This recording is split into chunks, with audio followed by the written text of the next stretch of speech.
February 8, 1999 Wrestling Observer Newsletter. Giant Baba passes away. By Observer staff. Wrestling Observer Newsletter. P.O. Box 1228, Campbell, California 950091228. ISSN 1083 9593. February 8, 1999. The death of any major pro wrestling figure makes one reflect upon the past.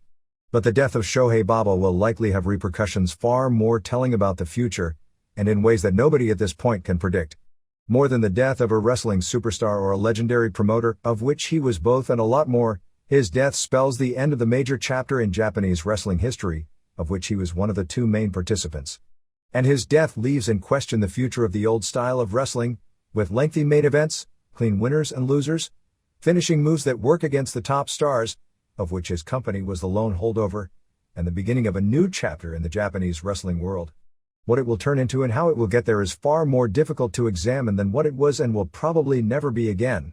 Baba, one of a very small handful of wrestlers, realistically one of only 3 men in the history of the business who achieved the status of being national figures for several generations far bigger than the wrestling business itself, passed away at 4:04 p.m. on January 31 due to cancer in the bowels region. Baba belongs with only Antonio Inoki and El Santo when it comes to people that everyone in the culture, from grandmothers to young children, vividly knew, like Elvis, possibly the Beatles and the Stones.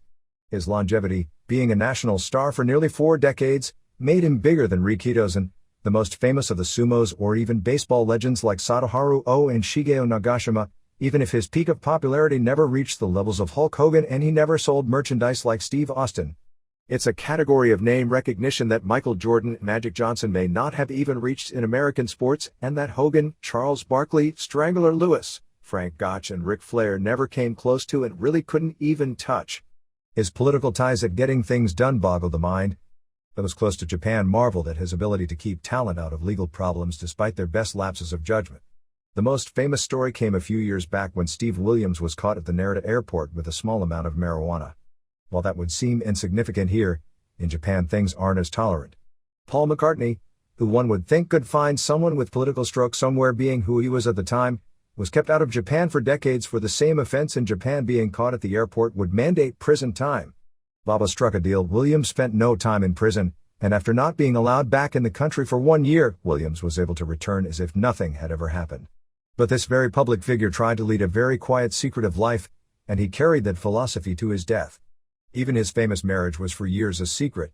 Those in the company and reporters remember Motoko Baba around for more than 20 years as his wife and partner in the wrestling business, and easily the most powerful woman ever in the industry, but it wasn't until July 7, 1982 that Baba would publicly admit to it. Baba's longevity when it comes to power and shaping the history of the industry can probably only be matched by Inoki, and not for longevity, but for power and shaping history by possibly only Vince McMahon, and maybe Toots Mondt or Sam Muchnick. In Japan, for whatever cultural reason there is, the word cancer is simply not spoken, which explains the sketchy details over the past 2 months of Baba's health when it became clear he was in bad shape. Due to the sketchiness, rumors spread that it was cancer and that it was far more serious than was being let on. Baba had previous health problems that had been kept quiet, and he never missed time in the ring for them. His 3,764 consecutive matches without one miss, which realistically is more than 4,100 because his American matches weren't included in that figure, from 1960 through suffering a neck injury in 1984 will never be broken, which is why when he missed 2 matches in early December without an injury, rumors quickly spread that his health problems must be serious. He came back for what turned out to be his final match at Budokan Hall, doing the same match he's done for years, teaming with Rusher Kimura and Mitsuo Momota to beat Haruka Eigen and Masafuchi and Tsuyoshi Kikuchi, largely to quell rumors about his health, which also turned out to be the final time he appeared before the public. His death was eerily similar to a man who parts of his career were similar to in life, and who he was the final promoter to ever book, Andre the Giant.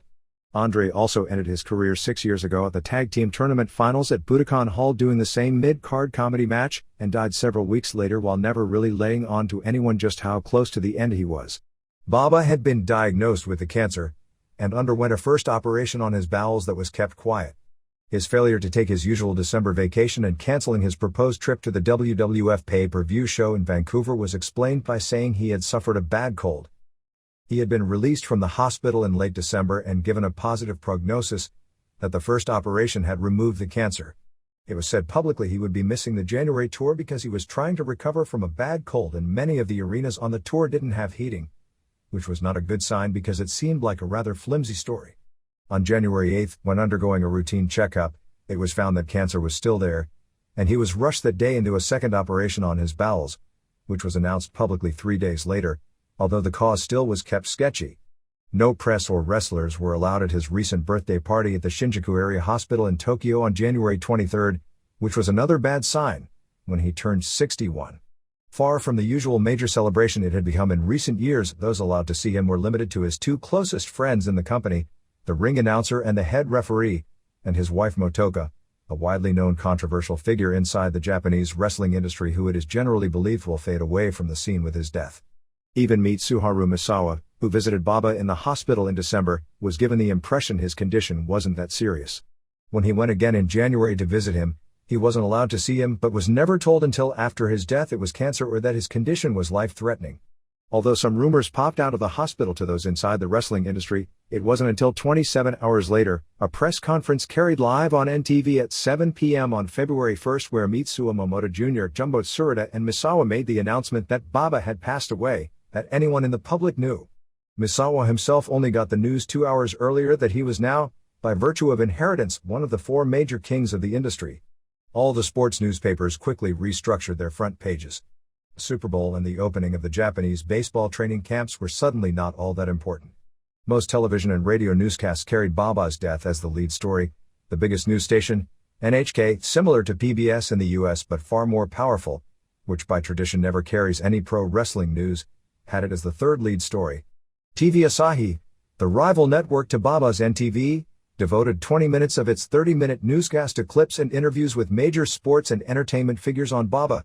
NTV, the network he was synonymous with, was rushing a special onto the air. A private funeral limited to a few friends, family and the All Japan wrestlers and staff, was scheduled for February 2, where he was cremated, with a more public ceremony scheduled for later in the week, but the overwhelming press demand caused Motoka to waver and virtually every television station in the country carried it live. Baba, on his birthday 8 days before his death, was brought a tape of the Misawa vs. Toshiaki Kawada Triple Crown title change match held the night before his last birthday, which it was said put a big smile on his face, and turned out to be the final wrestling match he would see, and he died being the last promoter left presenting that style of wrestling. Some say that Baba was the wealthiest man ever in the wrestling industry, although he was very private on his personal finances as well. Those closest to him believe the only man in the industry who would be wealthier is McMahon. Others say perhaps Hogan. Baba, who in the early days of the All Japan Wrestling promotion had his share of financial troubles, parlayed the millions he made promoting and wrestling into mainly land and real estate investments in both Hawaii and Japan starting in the early 60s and gaining a fortune through numerous real estate boom periods, in addition to stock market investments that made him a multimillionaire, although it wasn't always that way. Nevertheless, he was a conservative, both fiscally, which caused his promotion to lose ground in the changing wrestling world over the past few years, and in the way he lived. This has somewhat made it forgotten historically that, as a promoter, he was actually one of the greatest innovators in history, particularly developing concepts that stood the test of time. His life was getting on the bus, going to the next city, sitting behind the gimmick table with his trusty cigar and quietly giving orders to various messengers that would go to various wrestlers, presenting a wrestling show, and getting back on the bus to do it again. It was the biggest mom and pop wrestling business that ever existed.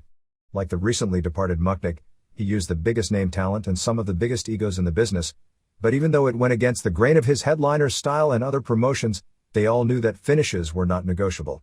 He never seemed in recent years to even worry if the house was big or small because he had more money than he could ever spend. He treated people in the manner he grew up in the business, which at one point made him the promoter everyone wanted to work for because of his reputation for honesty and because he paid more to top talent than any other promoter in the world, guaranteed, until recent years, but in recent years, by not adapting to the changes in the industry, that reputation had changed. After his death, the leading celebrities and sports stars in the country told stories about growing up seeing this larger-than-life, almost priest-like cultural figure. And his young boys, who grew up to be the best workers the business would produce in the modern era, started out as teenagers washing his back, tying and untying his wrestling boots, running messages, carrying his bags and slowly paying their dues, so to speak, to where, as the theory goes, when they get a top position, they'll realize how hard they've worked to earn it and they'll respect it. He wanted to be on that bus, because he could have lived his life in France on the Riviera, noted Terry Funk, who worked with him in the formation of All Japan Pro Wrestling and booked for the company for the next 15 years and largely made his career on the reputation gained during that time period.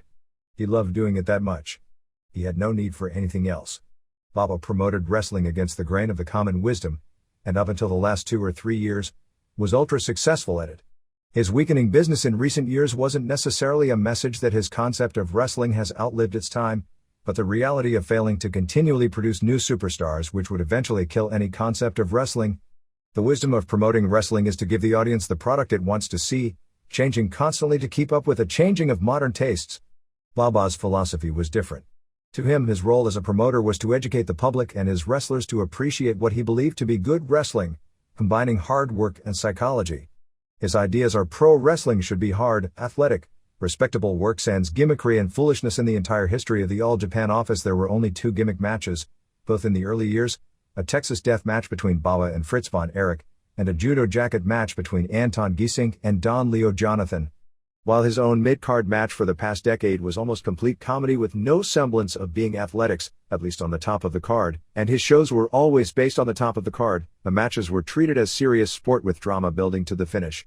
His idea was to present what his vision of good wrestling is, and teach the public to accept it, and like Mucknick, he was almost always successful doing so, and maintained a weird credibility of his product because of it. But it's a lot harder task both to promote, because it requires a very physically demanding style to make up for elimination of so many gimmick-oriented shortcuts and angles, and one, without the easy gimmicks and all but the most basic of angles, harder for a wrestler to get overdoing and greatly limits the wrestlers who can be successful at the top because if you can't work the style, you can't maintain the position. Baba's style could only be successful when presented with the top talent to be found in the world, and fortunately for Baba, more often than not over his days as a promoter, he had enough of it to make it work. And because of it, his style produced more legendary matches than any other, even over the past few years. But people forget that Baba's style wasn't always dated, and for years in many aspects of wrestling, All Japan was the promotional leader in the industry in booking, presentation, product quality and treatment of the talent.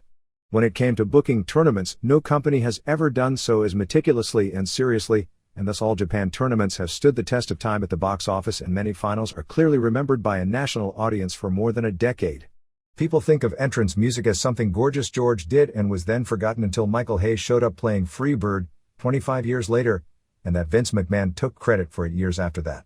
In actuality, it was Baba and All Japan in the early 70s who popularized entrance music for the big stars, and merchandising entrance music albums and tapes which hit the pop charts a generation before WWF, The Music, Volume 1.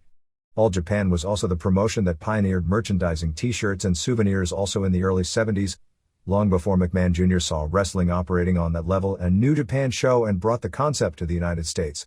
And while All Japan didn't create what would be called hardcore wrestling, it popularized it on a major league stage in the mid-70s for the Funk Brothers battles against the Sheik and Abdullah the Butcher. While Antonio Inoki is generally credited with a mixed martial arts gimmick, it was actually Baba who did it first, signing judo legend Giesink of recent Olympic scandal fame and booking him against the top wrestling talent of the day.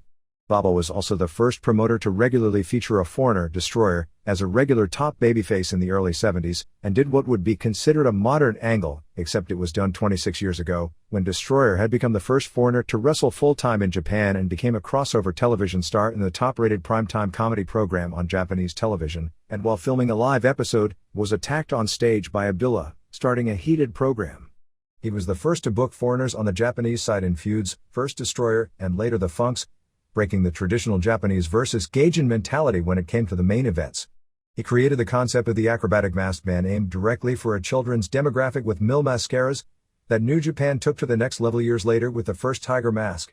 And recognizing in 1988 that the second incarnation of the Universal Wrestling Federation had become the hottest wrestling company in the world and his business was starting to have to play catch-up, Baba totally overhauled his booking philosophy.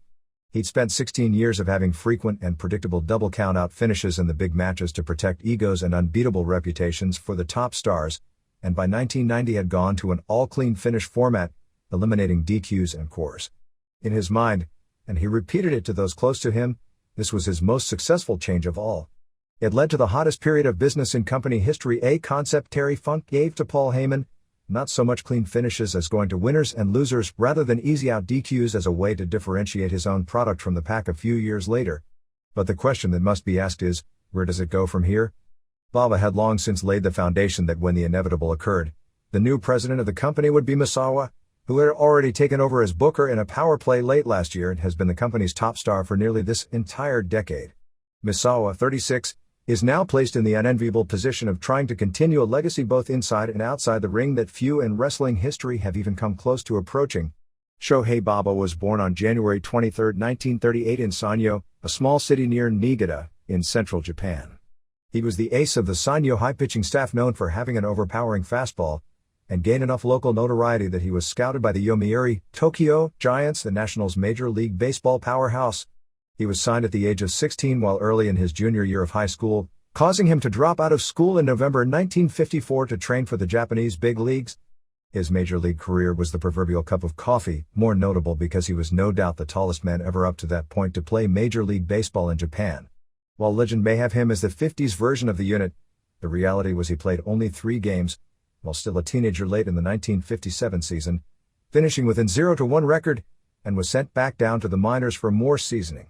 One of his teammates was Shigeo Nagashima, the current Giants manager and easily the most popular baseball player in the history of the country, who was all over media this week talking about his brief experiences taking batting practice against Baba in a baseball uniform. The Giants dropped his contract after the 1959 season and he signed with the Tayo Whales for the 1960 season, but as legend has it, before the season started, he slipped and fell in the bathtub, destroyed nerves in his arm, and his baseball career was history.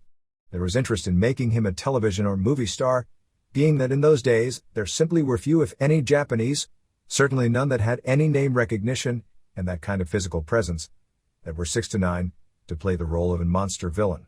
However, Baba shunned the offers, not wanting to play those type of roles, and instead wound up being sent in the direction of Mitsuhiro Momota Sr. Rikitosen, by this time a national hero, and owner of the Japanese Wrestling Association. Rikitosen was already established as a national legend for beating huge foreigners, particularly Americans, in a new sport theater that had become a huge hit on Japanese television called Puroresu. Rikitosen was starting to get to the age where he realized to keep his business strong, he'd have to start grooming a successor to his throne. In April of 1960, Baba entered Rikitosen's dojo as one of his 2 hot prospects for future superstardom, the other being a high school track star of huge renown that was of Japanese descent who had been living in Brazil named Kanji Inoki. The 2 trained together under Rikitosen, and made their debuts on September 30, 1960 at the old Daidoku Gymnasium in Tokyo, where Baba beat Yanadoro Tanaka, and Inoki, called Antonio Inoki to give him a more mysterious air, lost to Korean star Kentaro Oki. Over the next few months they wrestled on several occasions, always with Baba winning, and in fact, Baba never lost a match to Inoki before Baba went sent to the United States to gain experience to be brought back as a headliner a few years later. A funny thing happened. Unlike other Japanese wrestlers, who usually worked as part of salt-throwing tag teams and never got over past a certain level, although some Hawaiians billed as Japanese such as Duke Kyomika, Mr. Moto, and later the likes of Toru Tanaka and Kinji Shibuya were significant regional stars, Baba was the biggest true Japanese star ever in the United States almost from the moment he got off the plane in July 1961. Training under Fred Atkins, a surly old shooter from Toronto, and being booked around the country by the Great Togo, and being billed as the largest Japanese native in the world, billed at 7'3" and more than 300 pounds, at the time he was probably about 260 pounds. He became an immediate freak attraction because of his size and a heel because American wrestling fans were still being sold on World War II angles, following the lines of other freak attractions in wrestling such as Primo Carnera, who facially greatly resembles today's Giant Silva, and all the French and Swedish angels that had an eerie presence and were big draws in their day but generally couldn't work a lick. He was the Andre the Giant of the early 60s, and unlike his freak predecessors, Baba at this point in his life was an agile athlete who could wrestle a little, although clearly his success was more due to his unique size and structure. Togo got him into every major territory as a headliner, and he was one of the biggest draws during another rebuilding period of wrestling interest. While big money was earned, Togo apparently got the lion's share. American wrestlers of the era such as frequent opponent Freddie Blassie were horrified watching Togo violently beat up Baba in the dressing room after matches with his wooden shoes as a Japanese custom of learning respect. Baba himself recalled getting $25 a night while headlining the biggest arenas, and surviving on 1 meal a day of bread sandwiches, and he never looked at his run as an American superstar as a happy time. However, His fame in the US in his first year already outshined that of Rikidozen, who was never an American star outside of Hawaii and Southern California, and became a perpetual thorn in the side of rival Inoki, who was never able to achieve anywhere close to the same level of stardom. Under the name Baba the Giant, he became a big attraction in the Northeast, including many Hill vs. Hill main events in 1962 against NWA World Champion Buddy Rogers throughout the area. He generally worked as the heel either on top or underneath Rogers against the top faces of the day such as Bruno Sammartino, Johnny Valentine, Bearcat Wright, Argentina Rocca, and Edward Carpentier. Sammartino's first ever loss at Madison Square Garden, and first loss in a singles match to anyone but in world title matches challenging Rogers, on a countout, came on November 13, 1961 to Baba as the semifinal to a Rogers vs. Rocca match that drew 20,253 fans and an amazing for that time gate of $62,000. His feud with the Destroyer over the WWA World title sold out the Olympic Auditorium in Los Angeles. Togo sent Baba back to Japan in March 1963 for the annual World League tournament amidst great fanfare, wrestling to a 45-minute draw with Killer Kowalski in his first match back in Japan on March 24, 1963 at Sumo Hall, causing Rikidozen to remark to many that the successor has been found. Probably the best example of his American stardom came at the end of his U.S. run in February 1964. During that month he faced, and since he was soon to be leaving the country, put over Lou Thesz for the NWA World title in both Detroit and Cincinnati, Sammartino for the WWF World title in Madison Square Garden before 14,764 fans, and finished the month challenging Blassie for the WWA World title at the Olympic Auditorium, which is remembered as being a poor match which drew a poor house. Few, if any, wrestlers in American history probably ever challenged for all three at the time major world titles during the same month. By this point in time he was earning substantial money in the US when the JWA, in danger of closing shop, wanted him back. Business being what it was, the JWA could make no promises he'd be able to earn what he'd been making in the US. Togo told him to stay, but he didn't listen, ending their business relationship, and returned home. He literally saved the business. After the death of Rikidozen on December 8, 1963, a gangland-style nightclub stabbing murder, investigations into the death of the national idol revealed a heavy mob influence in the pro wrestling business. The image of the sport darkened and most major arenas refused to even allow the shows in. Baba is best remembered by people who followed Japanese wrestling in the mid-60s as the perennial international heavyweight champion, whose quiet charisma and lack of any known scandalous ties, a reputation that stayed clean in wrestling over 4 decades, cleaned up the image of the profession, wearing the same belt Rikidozen made famous by beating Lou Thesz. Baba beat all the top foreign stars of the day such as Sammartino, Blassie, Fritz Von Erich, Thesz, Bobo Brazil, Gene Kiniski, Kowalski, Don Leo Jonathan, the Destroyer, Dick the Bruiser, the Crusher, Wilbur Snyder, and so many more, eventually bringing the business back to where his big matches starting in 1966 began to draw sellouts at the biggest arenas. His baseball stadium international title versus NWA World title challenge to Kiniski on August 14, 1967 at Osaka Baseball Stadium, which ended as a 90-minute draw, the longest title match ever in Japanese wrestling history, drew in excess of 25,000 fans, and was the match when looking back, Baba always considered the greatest match of his career. Earlier that year, on March 7, 1967, in a WWF title versus international title match, he had gone to a 60-minute draw with Sammartino at Sumo Hall.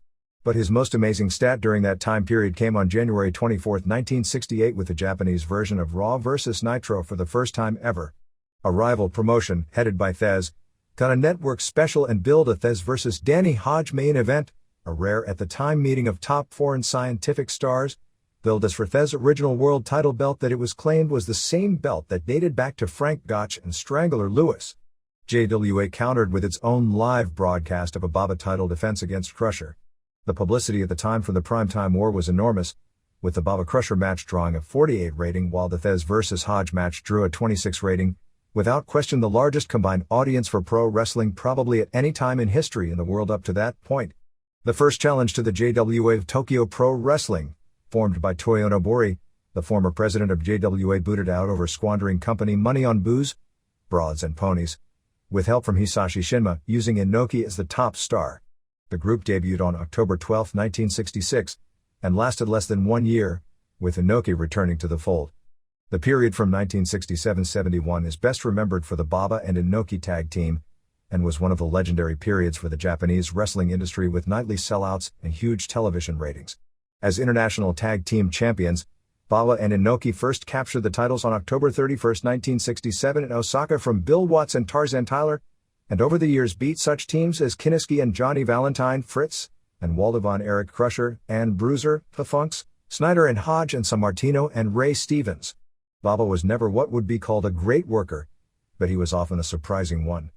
Most of his matches wouldn't look good by today's standards, but there were nights he could be a remarkable worker. A prime example was July 30, 1970 when he faced Dory in an NWA title versus international title match. It was during a blistering heat wave and there was no air conditioning in the old Osaka Furitsu gym. With the TV lights, the mat was literally almost on fire. The finish was to be a double count out, but teasing the idea of going to a 60-minute draw. But the heat had made the mat so hot that anything more than momentary contact with it to an exposed body part would sear the skin. So with rest holds on the mat not even a possibility, Dory and Baba went 55 minutes to their double count out, drenched in sweat, with Baba making quite a statement for himself as an athlete and for his conditioning with his performance. It would be that way for nearly another 25 years. For the most part, Baba's tag matches were carried by his partners, usually Tsuruta, who was when motivated, one of the great workers of all time. His singles matches usually weren't much, but he'd pull off a miracle from time to time. Every now and then, with the spotlight on him, he'd rise to the occasion. It used to be one of those deals where every year, there would be a Baba match, usually in the tag team tournament, where he'd face the younger guys and put on a performance that nobody could believe he was capable of, and this went on as late as 1995 when he was 57 years old and formed his tag team with Hansen in his final few matches as a serious big show headliner. NTV, which broadcasts All Japan to this day, and has covered pro wrestling nearly every week since Rikidozen put it on the map in Japan in the 50s, carried a show and had Baba under a big guarantee as a network star.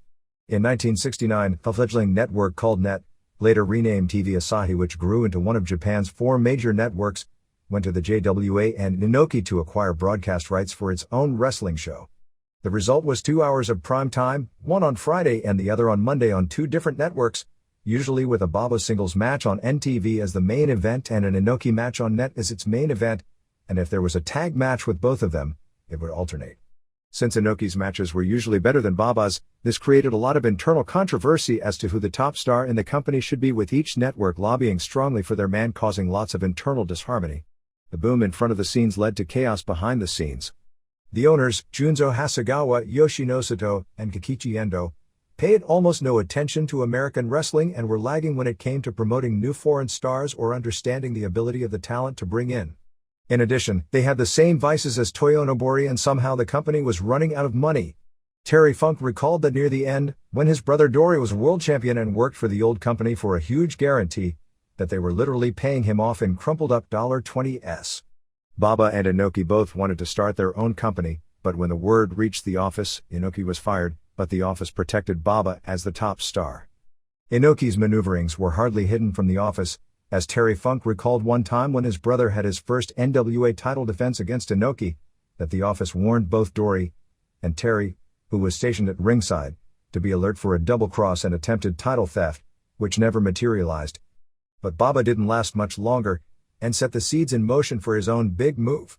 Inoki had started New Japan several months earlier in 1972, but in October, Baba, having just left the JWA, and with the help of Dory Funk Sr. and more importantly, with NTV siding with its top star as opposed to JWA and signing a contract paying Baba $15,000 per week for television rights, which sounds like nothing today but was a lot in those days, ran his first tour of All Japan Pro Wrestling using such top foreign names as Sammartino, Terry Funk, Blassie, and Dutch Savage, starting a relationship with the Funk family which lasted for more than 15 years with Terry, and 25 with Dory Jr. Baba chose Dory Sr. to be his American business partner to book foreign talent, a job that after SR's death the next year fell into the hands of his sons, largely on the advice of Masao Koma, one of his wrestlers who had been working the Amarillo territory.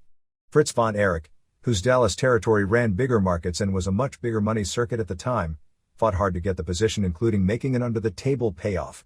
He went to St. Louis for meetings with Mucknick to get the all-important NWA recognition, which gave him access to the top American talent, and just as importantly, blocked New Japan from said talent. This started, on the major scale, the more than 2-decade-long war between Baba and Inoki. The two couldn't have been more opposites. Baba was quiet, reserved, and considered generally as one of the most honest wrestling promoters in the world. Inoki was the opposite. Baba never had scandal attached to his name, and it was often said he'd make a strong political candidate. Inoki always had scandal attached to his name and ended up in political office. Baba made big money and kept it. Inoki made bigger money and squandered it.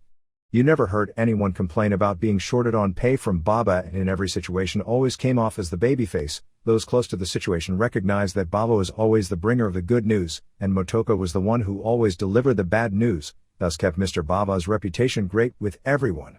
Deals were cut ahead of time and everyone knew the terms. You couldn't say that for Inoki.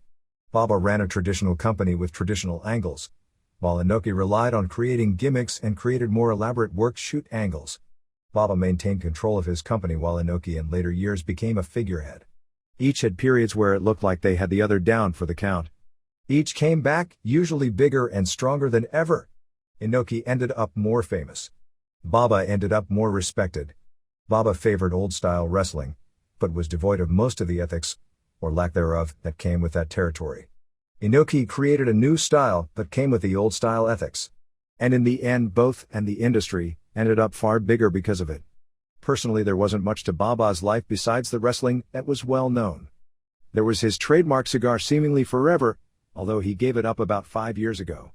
He never drank, saying he didn't enjoy it when he was drunk. Besides, it would interfere with his always dignified rep. Well, there was this one time when he went to a nightclub in the mid-70s and got loaded, but you get the drift. He loved vacationing in Las Vegas. And like with his wrestling business, he loved repetition. He played only the craps tables, for hours on end, not worrying about the time. He always bet the same money, $50, no matter if he was winning or losing, on the same line time after time, hour after hour. When he was so tired he couldn't stand, he would ask for a chair, and since he was so tall, he could still see everything going on in the board. Despite having access to the top Americans, All Japan was not an immediate success, with one of the problems being a lack of babyface stars to face all the top Americans, as Baba was a one-man Japanese show, as New Japan always had a deeper roster of native talent. Baba went to work to solve this problem by bringing Destroyer in as a full-time regular on the face side. He signed a wrestler out of the 1972 Olympics named Tomomi Tsuruta, who was an incredible worker almost from his start in 1973 after training under Dory Jr. in Amarillo, and signing judo legend Gisink to also work as his tag partner on the face side. Gisink had tremendous national recognition because judo was introduced by Japan as an Olympic sport in the Tokyo Olympics in 1964, and Gisink beat the top Japanese heavyweights in their own game to win the first ever judo gold medal. The Gisink blueprint was followed successfully for another short run more than a decade later with a former sumo grand champion, Hiroshi Wajima. Neither were good wrestlers, and both were well past their athletic primes, but both had big enough names from legitimate sports to create an awareness of the company's wrestling product and were drawing cards for a few years on top before they faded away. With the two companies at war for the top spot, Baba and Inoki also had their personal rivalry in trying to convince fans who the top Japanese wrestler was. With the international title in the hands of Kentaro Oki in Korea, Baba created his own title called the Pacific Wrestling Federation title in early 1973, but believed to create a title to headline shows with and have it mean anything, the tournament would have to be loaded. Baba set up the PWF title tournament in February 1973, monumental in its time and maybe even more so today, with himself winning over the likes of Sammartino, Terry Funk, Abdullah, Destroyer, Snyder, Jonathan, Brazil and Pat O'Connor. It was probably the only tournament in history where every competitor involved would be considered as having Hall of Fame credentials. With Inoki's popularity on the rise, Baba, to again try and position himself as the man, purchased the NWA title for himself for a one-week period in 1974. He did so again in both 1979 and 1980, and also purchased the AWA title for a few months for both Tsuruta to give him credibility as an internationally recognized world champion, and later Stan Hansen in the 80s. Usually both groups would do their regular business, and then something big would happen, usually precipitated by New Japan, which would wake All Japan up into retaliation. Inoki gained tremendous notoriety for his mixed matches with Willem Ruska, another judo Olympic gold medalist. While Inoki is always credited with that gimmick, it was Baba who actually introduced it first, to take the lead, which saw All Japan turn the Funk's babyface to feud with Sheik and Butcher in the first of what today would be called a hardcore feud in Japanese mat history. The war was a huge political deal stateside. New Japan wanted NWA membership and access to the champion, as Inoki's NWF World title didn't have the credibility of the NWA champion that Baba could bring in for big shows. At nearly every NWA meeting, The major topic of discussion and arguments wound up being the situation in Japan. Baba and the Funks argued against letting New Japan in. New Japan had three powerful allies, Eddie Graham, Vince McMahon Sr. and Mike LaBelle. Finally, at the 1976 meeting with Graham voted in as president of the NWA, the proponents of dual membership got New Japan into the NWA, caused Inoki to no longer bill his NWF title as a world title, which opened the door for McMahon Sr., Graham and LaBelle to be able to send Inoki talent, which they had already been doing to varying degrees. Politically, that was theoretically going against an NWA member, but New Japan had big network television money behind it, and booking money meant more than the illegal and ignored restraint of trade pact the NWA was somewhat built on, which is why it was such a hot issue at the time. McMahon SR's top star and world champion, Sammartino, out of loyalty and his friendship to Baba, refused to work for New Japan, which led to bitter disagreements with Sr., and it wasn't until Bob Backlund got the WWF title that McMahon Sr. was able to send his world champion to work for New Japan. In 1973, Sammartino, seeing the huge Baba squirming to get out of his small car, in Japan, they didn't have big cars in those days because they didn't have big people, except for Baba and the heavy sumos, that would have needed them, gave Baba one of his old Cadillacs that he wasn't using as a gift. It cost Sammartino $3,000 to ship it to Japan, and Baba repaid him the money on the next tour. This past week, Sammartino remarked to the Japanese press that if Baba's business had during that period ever hit rock bottom, that he'd have gone to Japan and worked for him for free to help rebuild it, noting that he is the only promoter that he ever dealt with in his career that he would say that about. When Sammartino retired from wrestling the first time, he made a comeback more than 3 years later during the first WWF boom period. His final match was in All Japan on October 9, 1981, teaming with Baba, going to a double countout with Tiger Jeet Singh and Umanosuke Ueda. Even after New Japan got NWA membership, Baba was able to keep New Japan from getting dates on the NWA World Champion based on previous loyalty from that era's champion, Harley Race, who Baba had his best matches in the 70s against. One of the reasons Dusty Rhodes, at the time the NWA's biggest drawing card, never had a lengthy run as champion, aside from some of the traditional old-line promoters not wanting him as their representative, was because Rhodes had booking ties with Inoki and the pro-Baba political forces, and the old-line promoters combined to keep him from a lengthy reign. By the time the early Ric Flair as NWA champion era came around, the political structure had changed and NWA membership was no longer considered important to New Japan. The two companies worked together briefly in 1979, running a joint show which sold out Budokan Hall for the first time in years. Business was down throughout Japan in the wake of the Muhammad Ali vs. Inoki disaster in 1976, and NTV had to financially help back All Japan, although Baba paid the money back during the next boom period to regain control. Inoki and Baba teamed together for the first time in 8 years, beating Butcher and Tiger Jeet Singh. After the show, relations fell apart and the company started up the war. New Japan started the most bitter part of the war when it doubled Baba's longtime top heel monster rival Butcher's money from $4,000 to $8,000 per week, unheard of money for a wrestler in those days, and he jumped. All Japan then did the same, and Baba basically promised Stan Hansen, New Japan's top foreign star and Inoki's biggest money rival, a lifetime deal, probably the only lifetime deal in the history of pro wrestling that wasn't signed on paper but was kept. But Ted DiBiase once noted that a handshake from Baba was more binding than any elaborate legal document signed with any other promoter, and he jumped. New Japan signed Dick Murdoch from Baba. Baba signed Singh and Ueda, New Japan's top heel tag team, from Inoki. The Hansen deal, finalized months earlier at a secret meeting in Hawaii between Hansen, the Funks and Baba, and kept virtually totally quiet, was the biggest and over the long haul, most important jump of them all. Hansen had just finished his New Japan tour, where he was the top foreign star and Inoki's main rival, teaming with Hogan in the tag team tournament.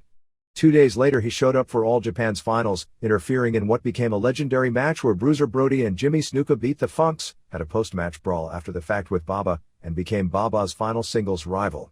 With the brief exception of a period when Brody's popularity peaked, Hansen gained the status as the most popular foreign star ever to work Japan, a status he retained until the last year or two. New Japan caught fire behind the Japanese versus Japanese main event feuding and the popularity of new stars like Tiger Mask and Hogan. All Japan wasn't far behind, with Terry Funk's first retirement, and the drawing power of the Miracle Power combination, Hansen and Brody. All Japan then pulled the big raid, leaving New Japan near dead as they raided most of Inoki's disgruntled crew in 1984, led by New Japan's hottest star, Riki Choshu. All Japan ruled the roost for a few years and came close to ending the war for good, but then Choshu and most of his crew jumped back. All Japan retaliated by bringing back Brody, who had jumped to New Japan just after Choshu came to All Japan, and Butcher, who Inoki had stopped booking because Inoki had scored his pin on Butcher, and believing he was past his prime, no longer wanted to pay him his huge contract. Most of the 80s went back and forth like that. Baba's business was getting strong in the late 80s, built around a hot program of Genichiro Tenryu going heel, basically taking the slot Choshu popularized a few years earlier, and forming a tag team called Revolution, first with Ashura Hara, and later with Hansen and finally with Toshiaki Kawada, to feud with Tsuruta, and the return of Butcher and Brody. Baba, one of the last powerful members of the NWA, who continued to feature the champion prominently and cooperated with most of the top NWA promoters, was as the years went on, becoming more and more an island upon himself as the NWA began disintegrating in the face of the WWF's onslaught.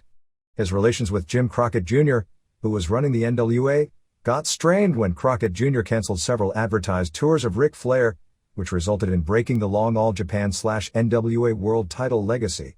In a lurch with several big shows built around Flair, Baba made the deal to bring back Brody, who had been out of Japan for nearly 1 year after walking out on New Japan prior to a tag team tournament.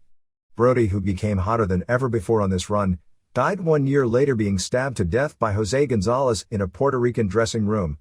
The final straw seemed for the NWA, and the long history of the NWA Championship in All Japan came after Turner had bought JCP. A deal was made, for both the NWA and All Japan, to recognize a World Six-Man Tag Championship team of Tenryu and the Road Warriors. The Road Warriors had become hot attractions for Baba and Crockett, and Tenryu was Baba's leading star, and this was a chance to make him the elusive American big name that Baba, but few of the other Japanese superstars, ever achieved. A title defense was scheduled as the main event of a Clash of the Champions on February 15, 1989 in Cleveland, where they would defend against Junkyard Dog and Dick Murdoch and Michael Hayes.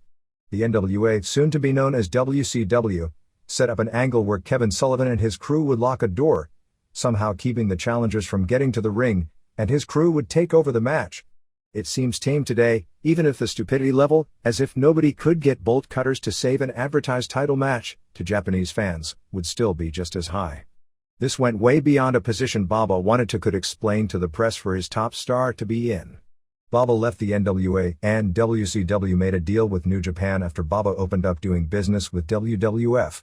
WWF and All Japan ran a huge show at the Tokyo Dome on April 13, 1990, which also featured New Japan in a supporting role, but that relationship was doomed from the start because of the gigantic ego clash between Baba and McMahon, with Baba feeling insulted because he was advertising a Hulk Hogan title match on top, while WWF was switching its title to Ultimate Warrior before the show and failed to let Baba know about it ahead of time.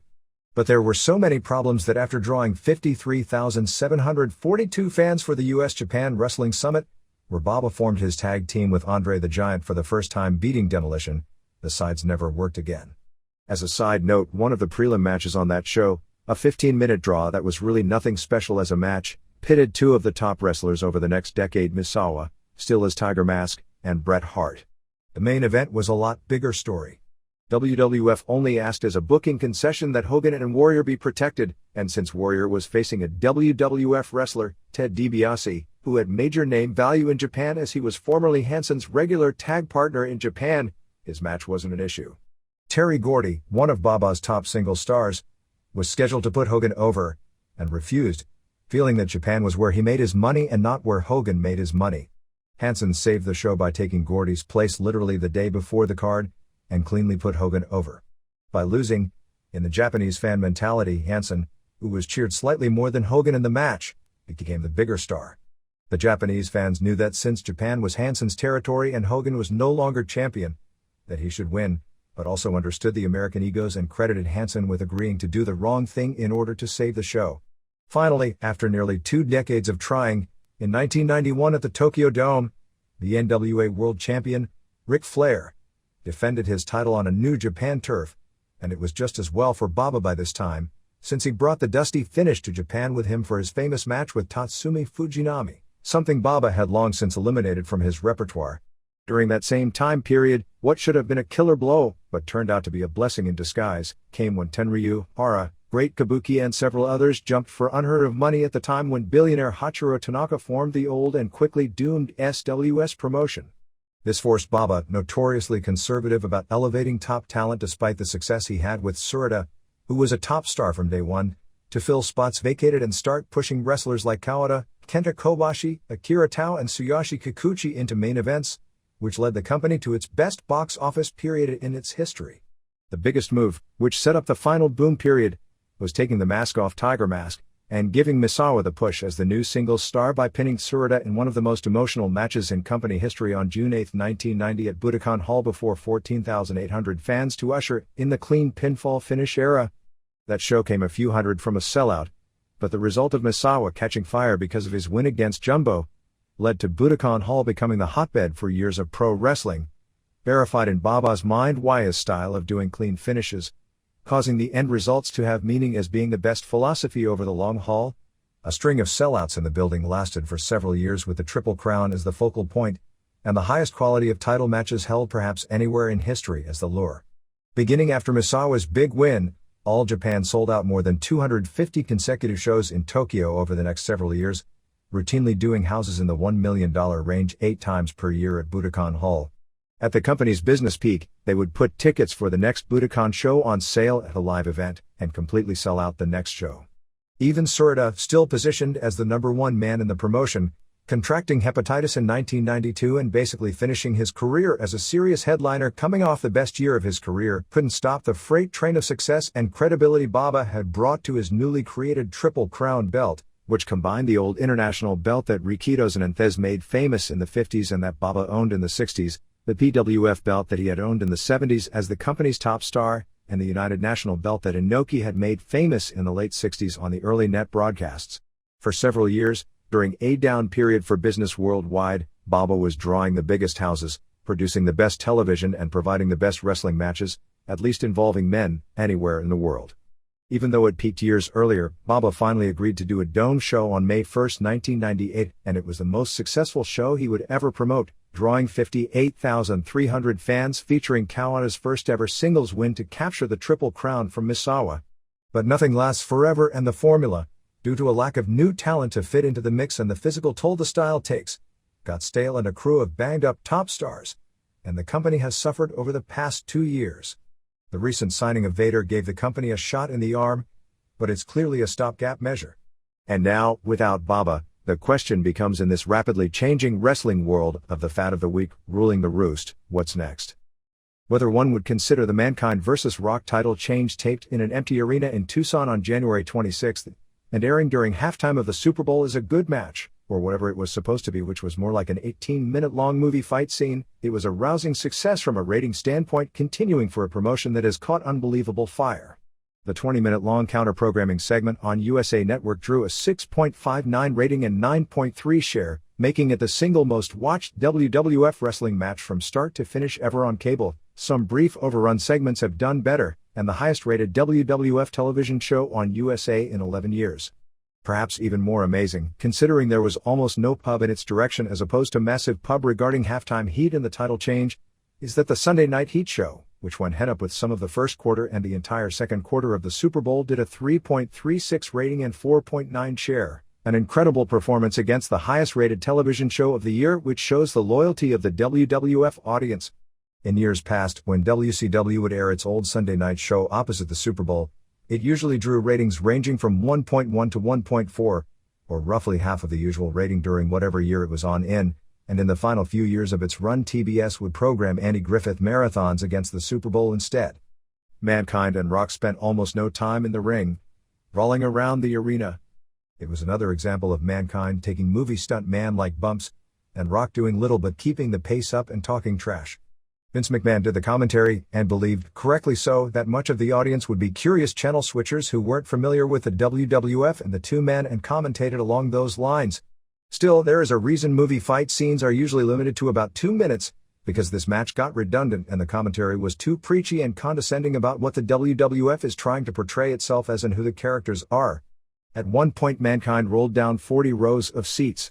At one point, when Rock drank a Jack Daniels, McMahon claimed that it wasn't real liquor as The Rock doesn't drink, amazing from a company attempting to portray itself as the badasses.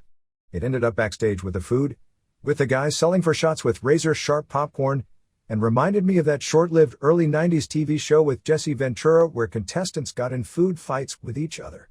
Finally, they ended up in the back of the building and Mankind dropped a forklift with beer kegs onto Rock's chest, with the cameras not showing the obvious lack of impact, and Mankind jumped on top for the pin and his second title reign. The February 1st Raw was the 14th win in a row for WWF, and by a sizable margin, despite the quality of the two shows perhaps going in WCW's favor. Raw did another near-record 5.72 rating, 5.56 first hour, 5.86 seconds hour, and a 8.5 share to Nitro's 4.66 rating, 5.55 first hour, 4.27 seconds hour, 4.20 third hour, and a 6.8 share. Over the head-to-head 2 hours and 5 minutes, Raw's margin of edge was almost a point and a half, with Nitro doing a 4.24 rating opposite Raw.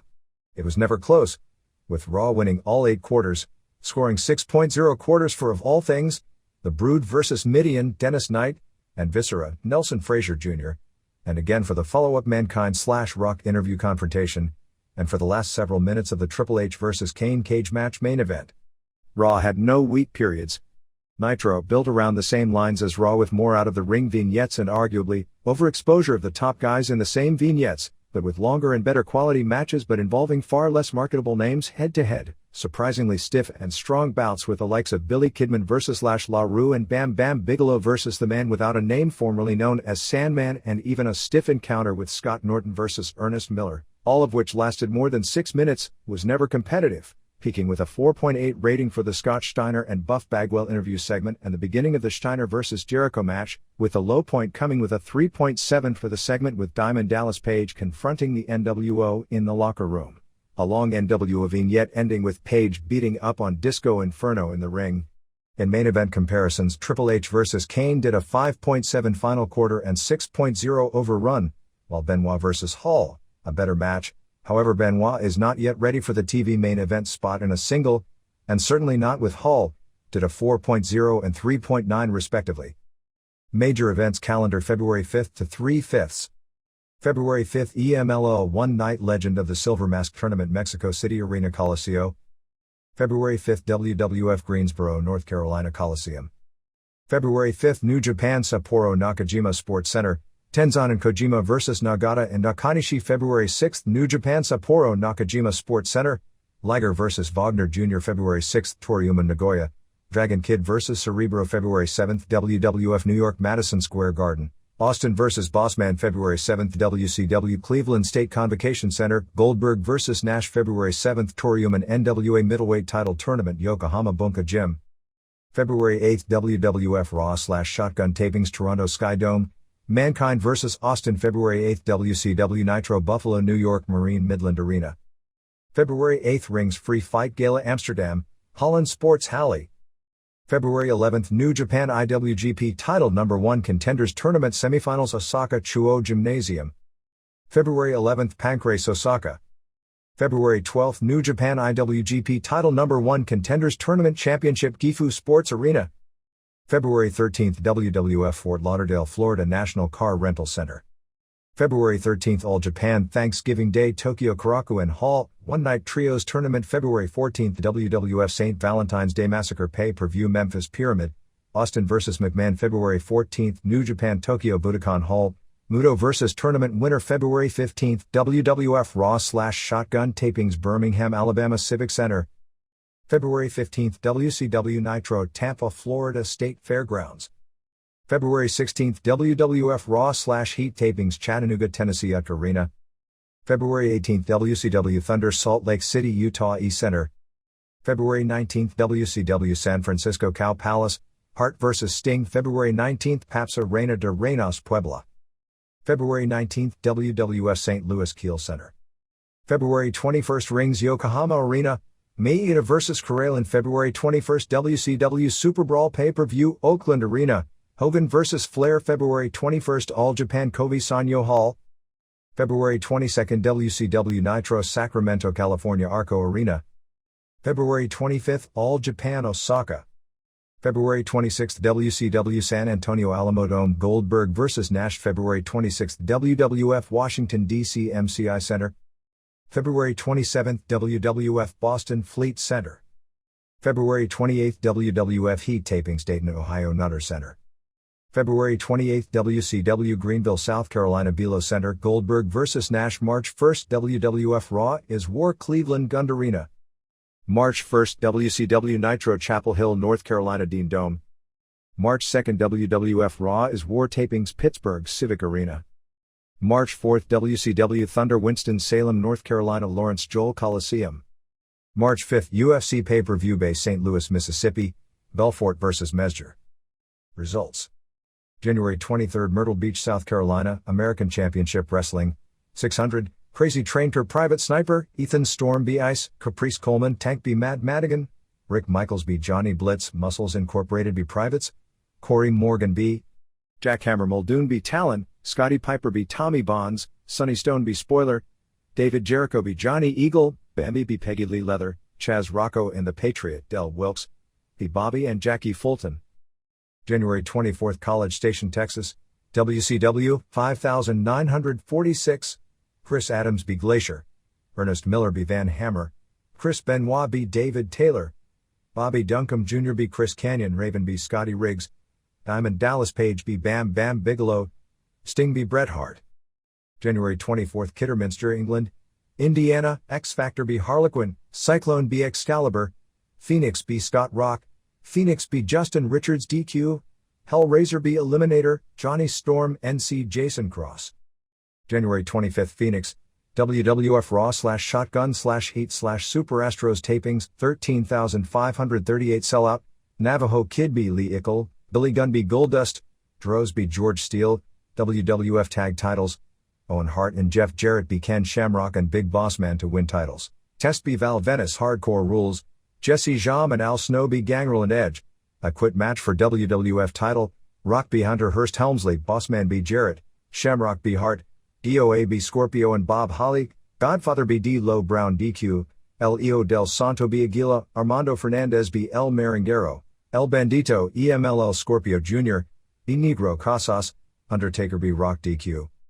January 26, Tucson, Arizona, WWF Raw /Heat Tapings, 6,986 sellout, empty arena match for WWF title, Mankind B. Rock to win title, El Merenguero and Torito B. Negro Casas and Miguel Perez, El Hijo del Santo and Armando Fernandez B. Aguila and Papi Chulo, Steve Blackman B. Tiger Ali Singh, Owen Hart and Jeff Jarrett B. Scorpio and Bob Holly, Matt Hardy B. Billy Gunn NC Val Venis, Big Boss Man B. D. Low Brown, Gangrel and Edge and Christian B. Mabel and Midian, Dennis Knight, DQ, Droz B. Kurgan, Jesse Jam and Al Snow NC Bradshaw and Farouk, cage match, Hunter Hurst Helmsley B. Kane, Luna B. Jacqueline, Brian Christopher and Scott Taylor B. Kurgan and Golga, Godfather B. Ken Shamrock Core, three-way for WWF tag titles, Hart and Jarrett won over Helmsley and X-Pac and Mark Henry and Brown. January 26, Mexico City Arena Coliseo, CMLL, El Fierro and El Cofre B. Sombra de Plata and Angel de Plata, La Diabolica and La Infernal B. Lady Apache and Princesa Blanca, Virus and Chicago Express and Reyes Veloz B. Kid Guzman and Oriental and Atlantico, Astro Ray Jr. and Brazo de Oro and Mascara Magica B. Archangel and Karloff Lagarde Jr. and Violencia, Fuerza Guerrera and Villano Trace and Apollo Dantes B. Olympico and Brazo de Plata and Emilio Charles Jr. January 27, Colorado Springs, Colorado WWF, 7,914 sellout, Bradshaw and Farouk B. DOA, Al Snow B. Goldust, Bob Holly B. Christian, Mark Henry and D. Low Brown B. Godfather and Val Venis, Hunter Hurst Helmsley B. Kane DQ, Steve Blackman B. Dan Severn, IC title, Ken Shamrock B. Billy Gunn DQ, WWF tag titles, Owen Hart and Jeff Jarrett B. Big Boss Man and Test, WWF title, Mankind B. Rock. January 27, Tokyo Yoyogi Gym 2, New Japan, 3,500 Kazuyuki Fujita and Takashi Izuka B. Michiyoshi Ohara and Kunyaki Kobayashi, Tatsutoshi Goto B. Hiro Saito, Dr. Wagner Jr. and Kendo Kashin B. Tatsuhito Takaiwa and Koji Kanemoto, Shinjiro Otani B. Jushin Liger, Keiji Muto and NWO Sting B. Junji Hirata and Tatsumi Fujinami, Satoshi Kojima B. Kazuo Yamazaki, Manabu Nakanishi B. Tadao Yasuda, Hiroyoshi Tenzan B. Shiro Koshinaka, Kensuke Sasaki B. Yuji Nagata. January 27, Ecatepec, Papsa, Los Sexy Boys 1 and 2 B. Los Hermanos Mora, May Flowers and Black Demon and Charlie Manson B. Duro y Directo and Alcone 78, Women's Hair vs. Hair, La Briosa B La Nazi Mexican National Middleweight title, Espectro Jr. B Abismo Negro to win title. January 28, Wheeling, West Virginia WWF. 7029 sellout, Gangrel and Edge B Scorpio and Bob Holly, Hunter Hearst Helmsley B Kane DQ IC title, Ken Shamrock B Billy Gunn DQ, WWF tag titles, Owen Hart and Jeff Jarrett B Big Boss Man and Test, Bradshaw and Farouk B DOA, Steve Blackman B Dan Severn, Elo Brown and Mark Henry B Godfather and Val Venis, Al Snow B Goldust, WWF title, Mankind B Rock. January 28 Sanyo, New Japan, 1800, Kazuyuki Fujita B Shinya Makabe, Kunyaki Kobayashi B Masakazu Fukuda, Brian Johnston and Osamu Kido B Kengo Kimura and Michiyoshi Ohara, Dr. Wagner Jr. and Kendo Kashin B Black Cat and Tatsuhito Takaiwa, Shinjiro Otani and Koji Kanemoto B El Samurai and Jushin Liger, Takashi Iizuka and Junji Hirata and Kensuke Sasaki B Satoshi Kojima and Hiro Saito and Michael Wallstreet, Tatsutoshi Goto and Shiro Koshinaka B Yuji Nagata and Kazuo Yamazaki, Hiroyoshi Tenzan and WO Sting and Keiji Muto B Tadao Yasuda and Manabu Nakanishi and Tatsumi Fujinami. January 28 Revere, Massachusetts, ECW 1100 sellout, Nova and Chris Chetty B Danny During and Amish Roadkill, John Cronus B Tracy Smothers, Skull Von Crush B Tommy Rogers, Super Crazy B Yoshihiro Tajiri, New Jack B Rod Price, Yvonne Dudley B Spike Dudley. ECW title, Taz B Bubba Ray Dudley, Sabu B One Man Gang, ECW TV title, Rob Van Dam B Ulf Herman Tommy Dreamer won three-way ladder match over Lance Storm and Justin Credible. January 28 Tijuana Promociones de Mora 3900, Indio Yori and El Hijo del Enfermero Jr. B Conquistador and Mr. Tempest, Liz Mark Sr. and Atlantis B Fuerza and Juventud Guerrera DQ Halloween and Psicosis 1 Battle Royal, David Tournament. Rey Mysterio Jr. B Venom Black, Damian B Super Colo Villano 5 B Tornado Negro, Rey Mysterio Sr. Cur Fantasma, Psicosis B Halloween, Mysterio Jr. B Damian, Psicosis B Villano 5, Mysterio Jr. B Psicosis to win tournament, Conan and La Parca and El Hijo del Santo B Villano Trace and Black Magic, Norman Smiley, and Silver King.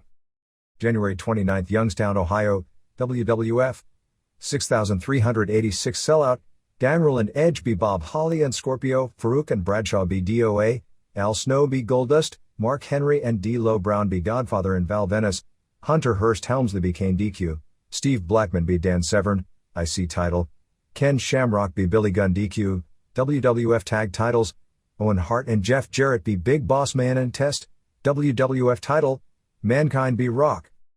January 29 San Diego WCW, 5133, Chavo Guerrero Jr. B Kaz Hayashi, Norman Smiley and Hector Garza and Super Colo B Psicosis and La Parca and Silver King, three-way for WCW Cruiserweight title, Billy Kidman won over Juventud Guerrera and Rey Mysterio Jr., Scott Steiner and Scott Hall B Damian and Cyclope, Conan B Lex Luger, Barry Windham B Ric Flair, Sting B Bret Hart, Bill Goldberg B Kevin Nash.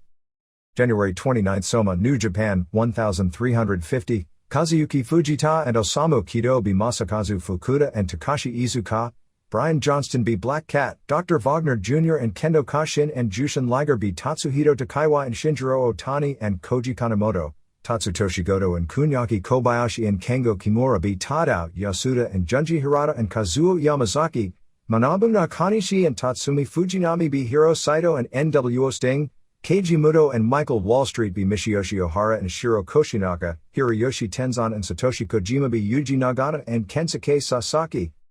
January 29, Worcester, Massachusetts, ECW 1300, Tracy Smothers and Little Guido B Chris Chetty and Tommy Rogers, Amish Roadkill and Danny During B El Diablo and Nova Half, Yoshihiro Tajiri B Super Crazy 1/4, New Jack B Rod Price, John Cronus NC Skull Von Crush, Sabu B One Man Gang Half, ECW title, Taz B D Von Dudley Half, Lance Storm and Justin Credible B Tommy Dreamer and Balls Mahoney, ECW TV title, Rob Van Dam B Spike Dudley Half. January 29, Mexico City Arena Coliseo, EMLL TV, Firio and Tritancito B Ciclin Chito Ramirez and Ultimo Dragon Chito, Skyd and Olympus B Alan Stone and Motocross, Valentin Mayo and El Hijo del Gladiador and Dr. O'Borman Jr. B Torero and Solar and Starman, Ultimo Guerrero and Rey Bucanero and El Satanico B Brazo de Plata and Mr. Aguila and Tony Rivera, Cian Carson Mascara Año 2000 and Universo 2000 B Teen Yebles Jr. and Mr. Niebla and Shocker. January 29th Kurino All Japan Women, Zap Isozaki B Miyuki Fuji, Sachi Nishibori B Isozaki, Zaps INTBKO Nomi and Yumiko Hata, Takako Inoue B Nani Takahashi, Kumiko Maekawa and Manami Toyota B Momoe Nakanishi and Miho Wakizawa.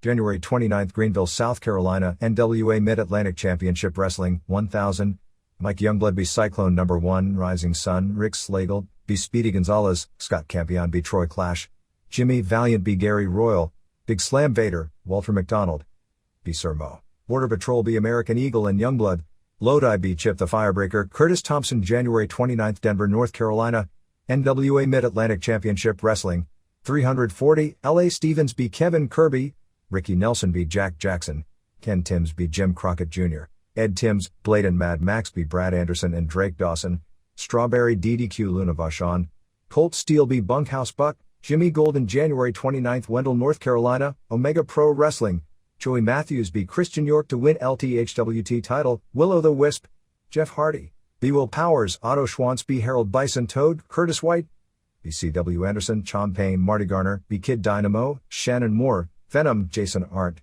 B Sweet Dreams, Shane Helms and Mike Maverick B Matt and Jeff Hardy. January 30th Los Angeles Great Western Forum, WCW, 14,994 sellout, Chavo Guerrero Jr. B Kaz Hayashi, Norman Smiley and Hector Garza and Super Khalil B Psychosis and La Parka and Silver King, three-way for WCW Cruiserweight title, Billy Kidman won over Juventud Guerrera and Rey Mysterio Jr., Scott Hall and Scott Steiner B Damian and Cyclope Conan B Lex Luger, Ric Flair B Barry Windham, Flair B Eric Bischoff, Sting B Bret Hart, Bill Goldberg B Kevin Nash. January 30th Cleveland AF Show, WWF, 19,663 sellout, Bradshaw and Farouk B DOA, Bob Holly B Christian, Al Snow B Goldust, WWF Tag Title Guitar on Pole Match, Owen Hart and Jeff Jarrett B Jesse Jama and X-Pac, Hunter Hearst Helmsley B China DQ, D'Lo Brown and Mark Henry B Godfather and Val Venis, IC title, Ken Shamrock B Billy Gunn DQ, four-way for WWF title, Mankind won over Rock, Undertaker, and Big Boss Man. January 30th Pittsburgh Eve Show, WWF, 16,589 sellout, Bradshaw and Farouk B DOA, Christian B Bob Holly, D'Lo Brown and Mark Henry B Val Venis and Godfather, IC title, Ken Shamrock B Billy Gunn DQ, WWF Tag Title Guitar on Pole Match, Owen Hart and Jeff Jarrett B Jesse Jam and X-Pac, Steve Blackman B Dan Severn, Hunter Hearst Helmsley B China DQ, Al Snow B Goldust, four-way for WWF title, Mankind won over Rock, Undertaker, and Big Boss Man. January 30th Fall River, Massachusetts, ECW 1,200 sellout, Amish Roadkill and Danny During B Nova and El Diablo, Little Guido and Tracy Smothers B Chris Chetty and Tommy Rogers, Super Crazy B Yoshihiro Tajiri, Skull Von Crush and C Rod Price, ECW TV title, Rob Van Dam B Balls Mahoney, Sabu B Ulf Herman, Spike Dudley B D Von Dudley, ECW title, Taz B John Cronus, ladder match, Tommy Dreamer B Just Incredible. January 30th Guaynabo, Puerto Rico, WWC, Bouncer Bruno B Richie Santiago, Brett Sanders B Rico Suave, WWC Junior title, El Rockero B Chuck Singer, El Nene B Mighty Kodiak, Invaders 1 and 3 B Chicky Star and Dutch Mandel Carlos Colon and Abdullah the Butcher B Ray Gonzalez and Victor DQ, Ricky Santana B Tahitian Warrior, IC title, Shane B Pierroth Jr. January 30th Memphis, Power Pro TV, Aaron O'Grady B Vic Grimes, Baldo B Ricky Morton Boy Tony, Tony Falk, and Kid Wicket and Mike Tierney and Coco Ware B Bill Dundee and Derek King and Lance Jade and Bulldog Reigns, Sean Stasiak B Jerry Lawler. January 30th Swifton, Arkansas, Power Pro Wrestling, Brandon Baxter B Randy Hales, Mike Tierney B Derek King, Ricky Morton B Venom PPW title, Baldo B Kid Wicket, Jerry Lawler and Bill Dundee B Brian Christopher and Sean Stasiak. January 30th Toms River, New Jersey, NWA, Slayer 1 Battle Royal, Twiggy Ramirez B Inferno Kid, Blue Meanie B Droz DQ, Giant Silva B Tom Pritchard, Lance Diamond B Stevie Richards, Lupus and Harley Lewis won three-way over Pit Bulls and Buddy Landell and Doug Gilbert DQ, Rick Ratchet B Corky, Flash Flanagan B Corporal Punishment, Dr. Hertz B Gilberg, Jimmy Cicero B Bob Backlund, Hellraiser B Rocco Dorsey. January 30th Nashville, Music City Wrestling, 175, TJ Gray B Farron Fox, Chris Michaels B Barnyard Briggs, Chad Hockey, Shane Eden, Bart Sawyer B. Reno Riggins, Stephen Dunn NC Ashley Hudson, Michaels 1 Bunkhouse Battle Royal. January 30th Rutherford, North Carolina, NWA Mid-Atlantic Championship Wrestling, 470, Gary Royal B. Kevin Kirby, Strawberry Kurluna Vashon, Mad Max and Blade B. Border Patrol Demolition Axe B. Ken Timms, Brad Anderson and Drake Dawson B. Matt and Jeff Hardy DQ, Colt Steele B. Bunkhouse Buck. January 30th Mission Viejo, California, Ultimate Pro Wrestling, 220 Just Insane Justin McCulley B. Matt Burke DQ, Apocalypse B. Matt Hall Sylvester the Escapee B. Aaron Baker, Sean McCulley B. Vince Soto, Mike Henderson B. Christopher Daniels Escapee 1 Battle Royal. January 30th Thomasville, North Carolina, New Dimension Wrestling, 147 Tim Sella B. Fuego Demente, Ricky Nelson B. Mr. Excellent DQ, Dirty White Boy 1 3-way over Grave Digger and Rick Link, Loose Cannon Gunner B. Assassin Number 1, Ray Storm B. Idol X, Chom Payne B. Kid Dynamo, Venom B. Otto Schwantz. January 30th Verona, New Jersey, Independent Wrestling Federation, Ace Darling B. Mr. Puerto Rico, Rick Ratchet B. Lupus to win IWF title, CJ Summers beat Psych, Kevin Knight B. Mark Vero, Flash Wheeler B. Judas Young DQ, Iron Sheik B. Don Montoya.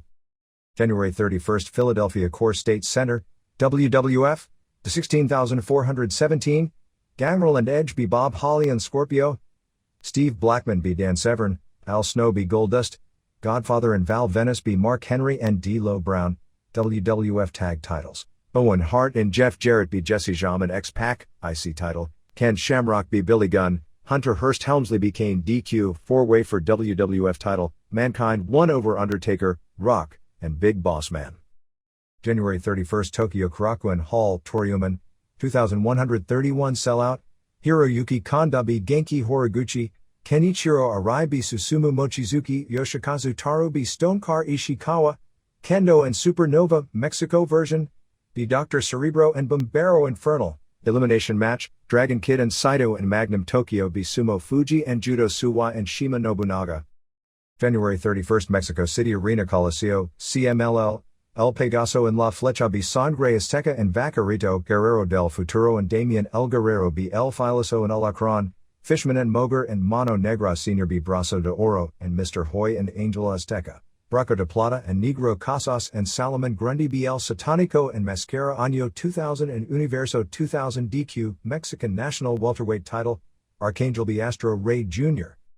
February 1st Minneapolis, WCW Nitro, 17,259 sellout /16,018 paid, Kurt Hennig and Barry Windham B. Chris Benoit and Dean Malenko 3/4, Van Hammer B. Kenny Chaos, Bam Bam Bigelow B. Sandman, WCW Cruiserweight title, Billy Kidman B. Lash LaRue 3/4, WCW TV title, Scott Steiner B. Chris Jericho 3/4, Scott Norton B. Ernest Miller 1/4, Scott Hall B. Chris Benoit 3/4, Superboy and Felino B. Mosco de la Merced and Blitzkrieg.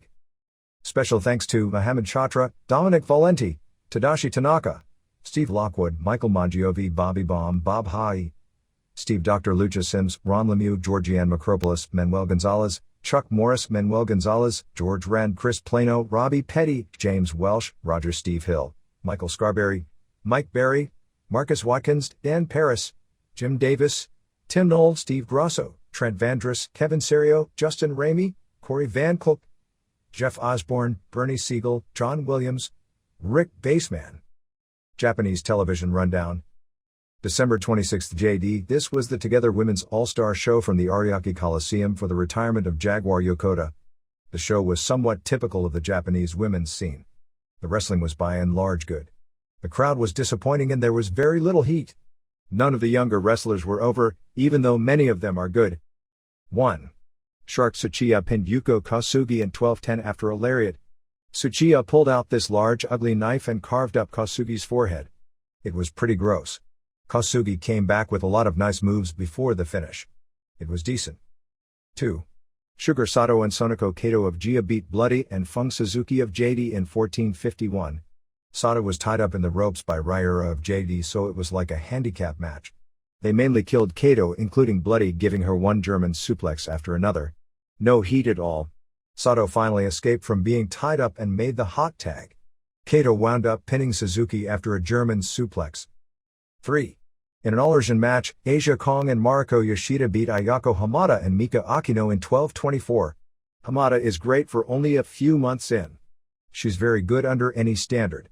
Yoshida has turned into a very good mat worker, doing a lot of good movement into submissions. Match was well done, but the crowd wasn't into it. Kong was almost never in. Yoshida finally made Akino submit to an armbar.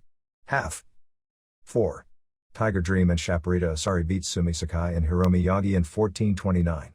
Sakai, who did a moonsault from the top rope to the floor, looked good. Actually, this was a real good match, but little heat. Asari did her sky twister off the top rope to the floor. Tiger pinned Sakai with a tiger suplex. 5. Devil Masami pinned Yokota in 1933 of her retirement match. It was really too bad because they wanted to put on a classic match. Yokota was still good in that she did everything smoothly and did nice moves, almost doing a cross between solid 70s work with some 90s moves mixed in, but did nothing that would be spectacular by today's standards. Yokota has gotten thin to the point of being almost frail, looking for a wrestler. Masami has gone in the other direction. She's huge and, unfortunately, immobile, since she's probably done more matches than any woman wrestler in history, and it shows as she's got no knees and comes off almost as a relic legend in the ring. It's funny because when they used to team and wrestle each other in the early 80s, Masami was bigger and stronger, but it wasn't as if one was twice the size of the other. Biggest spot was Devil standing on the middle rope and press slamming Yokota overhead and throwing her outside the ring. Masami scored the pin with a near press slam dropped into a tombstone piledriver, which was a cool looking finish. Masami and Yokota were crying in each other's arms after the match was over. Masami was crying uncontrollably while Yokota made her retirement speech. The fans applauded politely, but as retirement ceremonies go, the crowd reaction was subdued. For the most part, Yokota was someone whose work was always several levels above her crowd appeal. 6. Lioness Asuka pinned Mayumi Ozaki with her own Tequila Sunrise, half Nelson German suplex, in 7:10. Timing was off and this match wasn't good at all. Asuka is solid, but Ozaki seemed out of her league. 7. Kyoko Inoue and Atsuko Mita and Mima Shimoda beat Takako Inoue and Manami Toyota and Yumiko Hata in 1926. This was Neo Ladies vs All Japan Women and was a really good match and was the only match on the show that had good heat. It was an old-style AJW match with women that know how to do it. This was a step slow on everyone's part compared to their heydays. This match would have been great 3 years ago and off the charts 5 years ago if they were put in this position on a big show, but even today it was a great women's main event. Toyota was better than the rest, but can barely make it to the top rope for her famed springboard plancha. A lot of good near falls and saves with everyone doing their big spots. Finish saw Kyoko Inoue use the torture rack dropped into a powerbomb that Kenta Kobashi made famous a few months back. It was called an Argentinian backbreaker bomb. January 17, All Japan. 1. Vader beat Kobashi in 16:59 in their first ever singles meeting. As you can imagine, they both had their working shoes on and it was a slow starter that built into an excellent match that more than lived up to its expectations. Kobashi mainly worked on Vader's knee, while Vader would cut him off by popping him in the face. Vader did a high power bomb on the floor and dented a chair badly on Kobashi's head. Kobashi at this point was spitting blood out of his mouth, which was bleeding badly.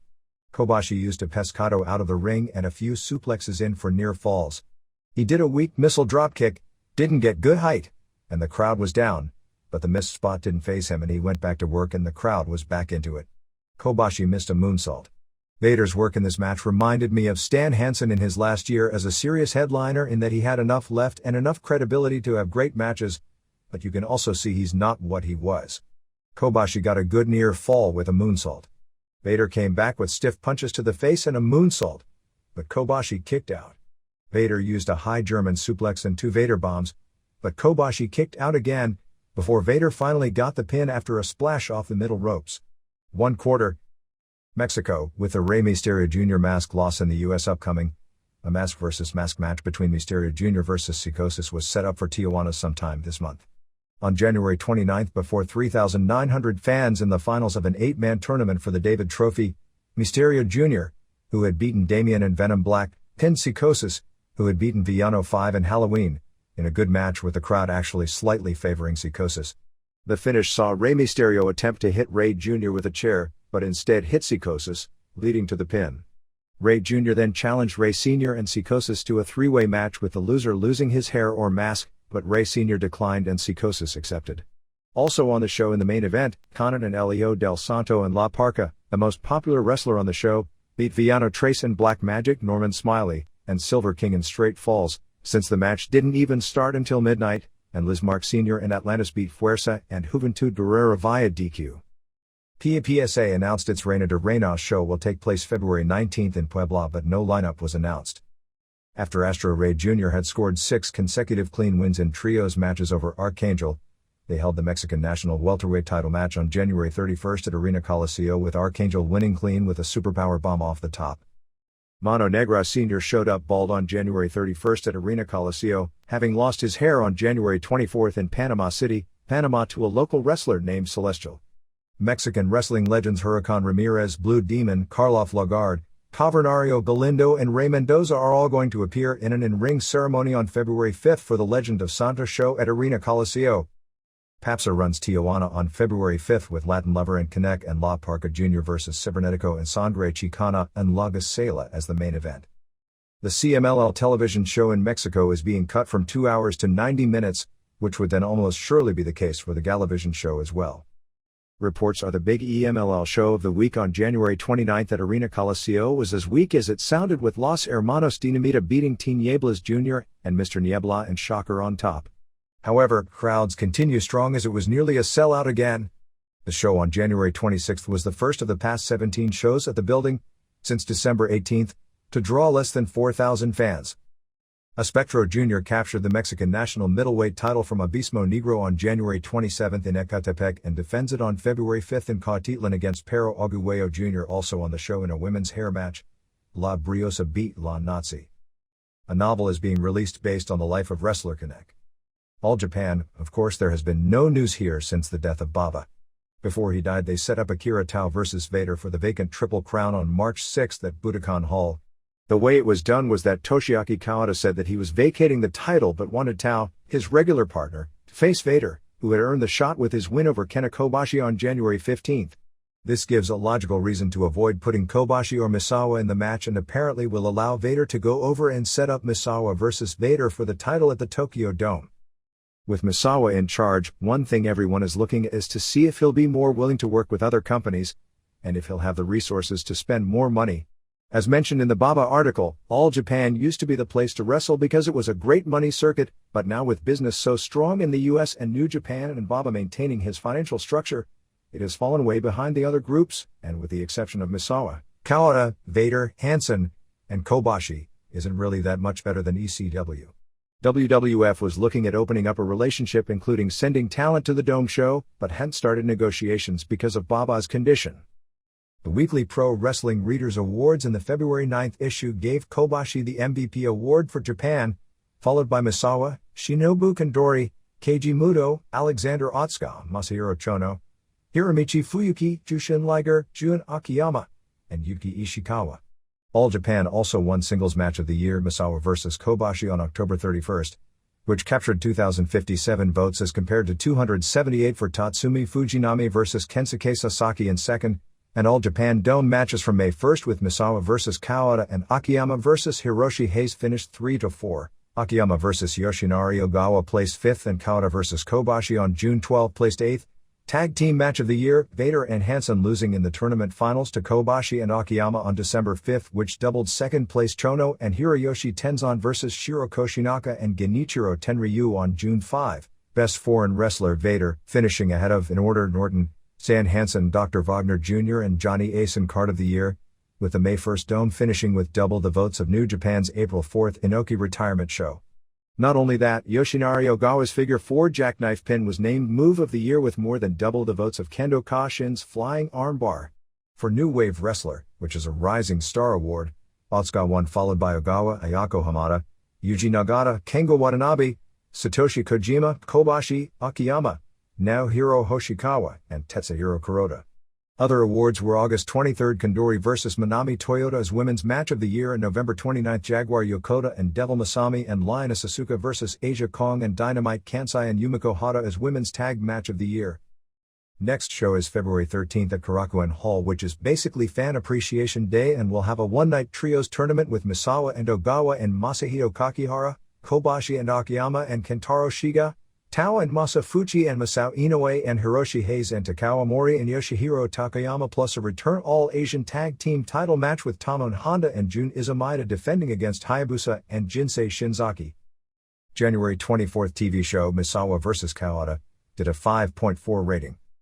New Japan, with both Shinya Hashimoto and Masahiro Chono out, the current tour is drawing poorly, has little in the way of interest.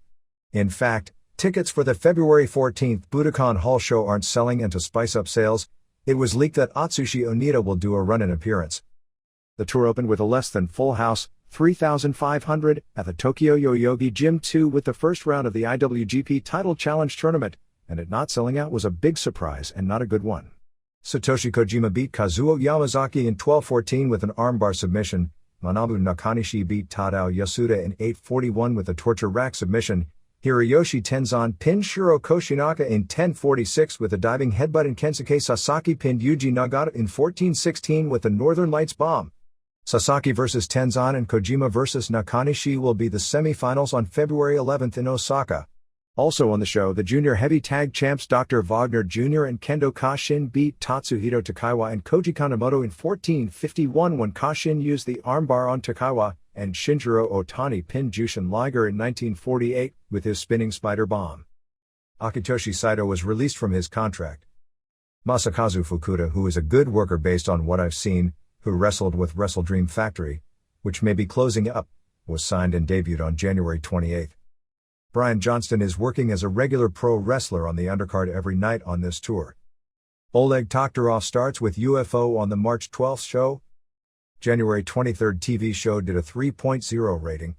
Other Japan notes: Ultimo Dragon's debut Toryuman show was a big success, drawing a sellout 2,131 fans to Korakuen Hall with a 6-man headliner of Dragon Kid and Saito and Magnum Tokyo beating Judo Suwa and Shima Nobunaga and Sumo Fuji in an elimination match which lasted 45:04 before Tokyo pinned Nobunaga with a shooting star press. Nobunaga was the star of the show, which was said to have been great. Dragon announced that his group would be working with Michinoku Pro in the future, which is pretty well the savior of the MPW office. Rings February 21 at Yokohama Arena. Besides Akira Maeda vs. Alexander Karelin, has Volkan vs. Nikolai Zuev, Andrei Kobolo vs. Yoshihisa Yamamoto, Wataru Sakata vs. Sean Alvarez, Ricardo Morris vs. Hiromitsu Kanehara, and Kiyoshi Tamura vs. Valentijn Overeem. The latest on Maeda Karelin is that Maeda's side wants it to be 2 5-minute rounds under Rings rules. Maeda is currently in Seattle training mainly under Tsuyoshi Kosaka. It is believed that Kosaka will beat Bitsade Terriel later this year to capture the heavyweight title. Those involved in training Maeda are saying they are being told it will be a shoot match. Of course we won't know until they get in the ring, and if it is, will be a first for Maeda. Maeda's training has been really hard with the cardio, light on the wrestling/submissions, almost no kickboxing. Karelin was at ringside for the January 23 show, but as it turned out, arrived after the prelim matches, which were apparently shoots from what I'm told, although I won't see the tape until this week, and only saw the worked matches. Frank Shamrock was also at the show in Kosaka's corner for the Tamura match. That match was said to be a match. Although no contract has been signed, it appears at this point that Shamrock vs. Tamura will take place possibly in April, but more than likely will take place this year. Here and there, Jacques Roger Jr. held a press conference this past week to announce he's restarting his independent promotion in Quebec with the first show on February 14th at the Pierre Charbonneau Center in Montreal. Roger said that he was putting $42,000 of his own money into the show and is planning on running 4 shows and hopes to go throughout Quebec, but wasn't committing to the idea, and it appears Paul Leduc will be involved. His first show will be headlined by his teaming with Brother Raymond against Greg Valentine and Abdullah the Butcher for the Johnny Rojo tag team titles. Jacques has made belts with the image of his uncle on them. Johnny Rojo was the promoter in Montreal in the 60s and early 70s during a heyday period.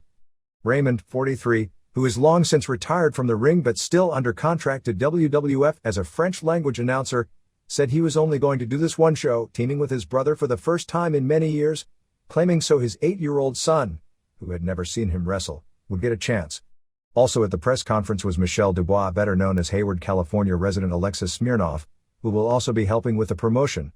Among those on the card will include King Kong Bundy, Kevin Martel, nephew of Rick, and Carl Leduc, son of Paul, best known as the bald-headed dude being stretched by Stu Hart in the Bret Hart movie Baldo, Matt Bloom. captured the first Power Pro Wrestling title on January 29 in Memphis, beating Jerry Lawler due to interference from Shawn Stasiak. The TV show on January 30 was built around Lawler vs. Stasiak, with Lawler putting Stacey up for 2 weeks.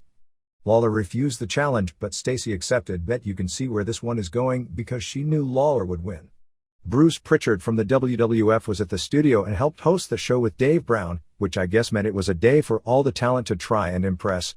Aaron O'Grady beat Vic Grimes, but Grimes put him through a table after the match. With the WWF pay-per-view show on February 14 at the Pyramid in Memphis, and long since sold out, WWF will be in town and some talent will be working the PPW house show on February 12 in Memphis, and the TV the next morning, including Droz, Hawk, Giant Silva, Jim Cornette, Pritchard and Michael Hayes. Doak Hendricks, who is actually only 39 years old, but probably nobody believes it, and after watching some tapes of him this past week made me realize that Michael Hayes was around today. With his charisma and speaking ability, he'd be one of the 6 biggest stars in the game. Baldo kept his title, beating Ricky Morton when Morton's wife Andrea threw in the towel after 2 press slams into power bombs. Pritchard, who wound up arguing with Hales throughout the show, ended up jumped by the Syndicate, Grimes, Baldo and Stasiak, and Pritchard vowed to bring WWF talent in 2 weeks to get revenge.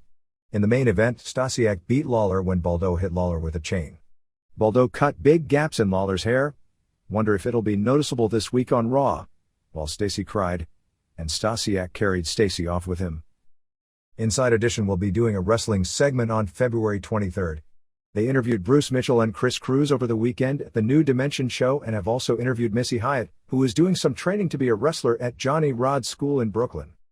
The second episode of Roller Jam fell to a 1.1 rating on the first airing on January 22 and in 0.5 for the replay on January 23, drops from 1.7 and 0.9 respectively. To say this drop isn't a good sign is an understatement, and from a financial standpoint, are almost disastrous. It's too bad, because the game started to show improvement on January 29. There are still plans to start touring in May. They clearly made a mistake in rolling the product out before it was ready, and in using almost entirely new skaters and the lack of camera readiness of the skaters when it came to interviews. The current issue of Details has a story written on a guy trying out for Roller Jam in Southern California. It's nothing you should go out of the way to read unless you are looking for photos of Elizabeth Hurley. Cover the Patriot Del Wilkes appeared on an indie show on January 23 in Myrtle Beach, South Carolina. Patriot has put on some weight since being released by the WWF after suffering a tear of his chronically injured tricep. Yokozuna was in a full-page ad in the January 18 Internet World magazine for Sumo Incorporated. Forgotten but never gone department. Former Memphis manager Ernest Angel is now based in Akron, Ohio, doing the religious ministry's gimmick using the name Ernest Angley. Angel got a lot of heat for interfering in matches by hitting the faces over the head with the Bible. Actually, he was quite entertaining, but was a few years ahead of his time. Got a copy of the April 1, 1957 issue of Sports Illustrated with the Danny Hodge cover. SI was 25 cents in those days, and the difference in price was every bit as much as the difference in writing quality as compared with today. In the story, they asked Hodge about going into pro wrestling, where he became the dominant junior heavyweight in the world for virtually his entire career, and he said, "Not for me. I want to be a teacher." Carlos Colon and Abdullah the Butcher teamed up again on January 30 in Guaynabo, Puerto Rico to beat Ray Gonzalez and Victor via DQ in the main event. They teased a spot where Gonzalez threw powder in Butcher's eyes and he thought it was Colon, but Butcher's manager El Vikingo told him what happened and they made up again. Now that Butcher is a face, he dances in the ring with fans after the matches. Michael Tierson will be starting a weekly column in the Philadelphia Daily News on February 16. There have been reports circulating about the movie Hit in the Mat being a biography of Mick Foley. That isn't the case, as it's a documentary being put together by Barry Blaustein, Nutty Professor, and Foley probably will get as much airtime out of the documentary as anyone, but it is on the entire wrestling industry. It appears Foley, Terry Funk and Jake Roberts may be among the most prominent in the finished product. Steve Stogdale at 540-886-1855 is being forced to sell his wrestling collection, which dates back a long time with a lot of very hard to come by items.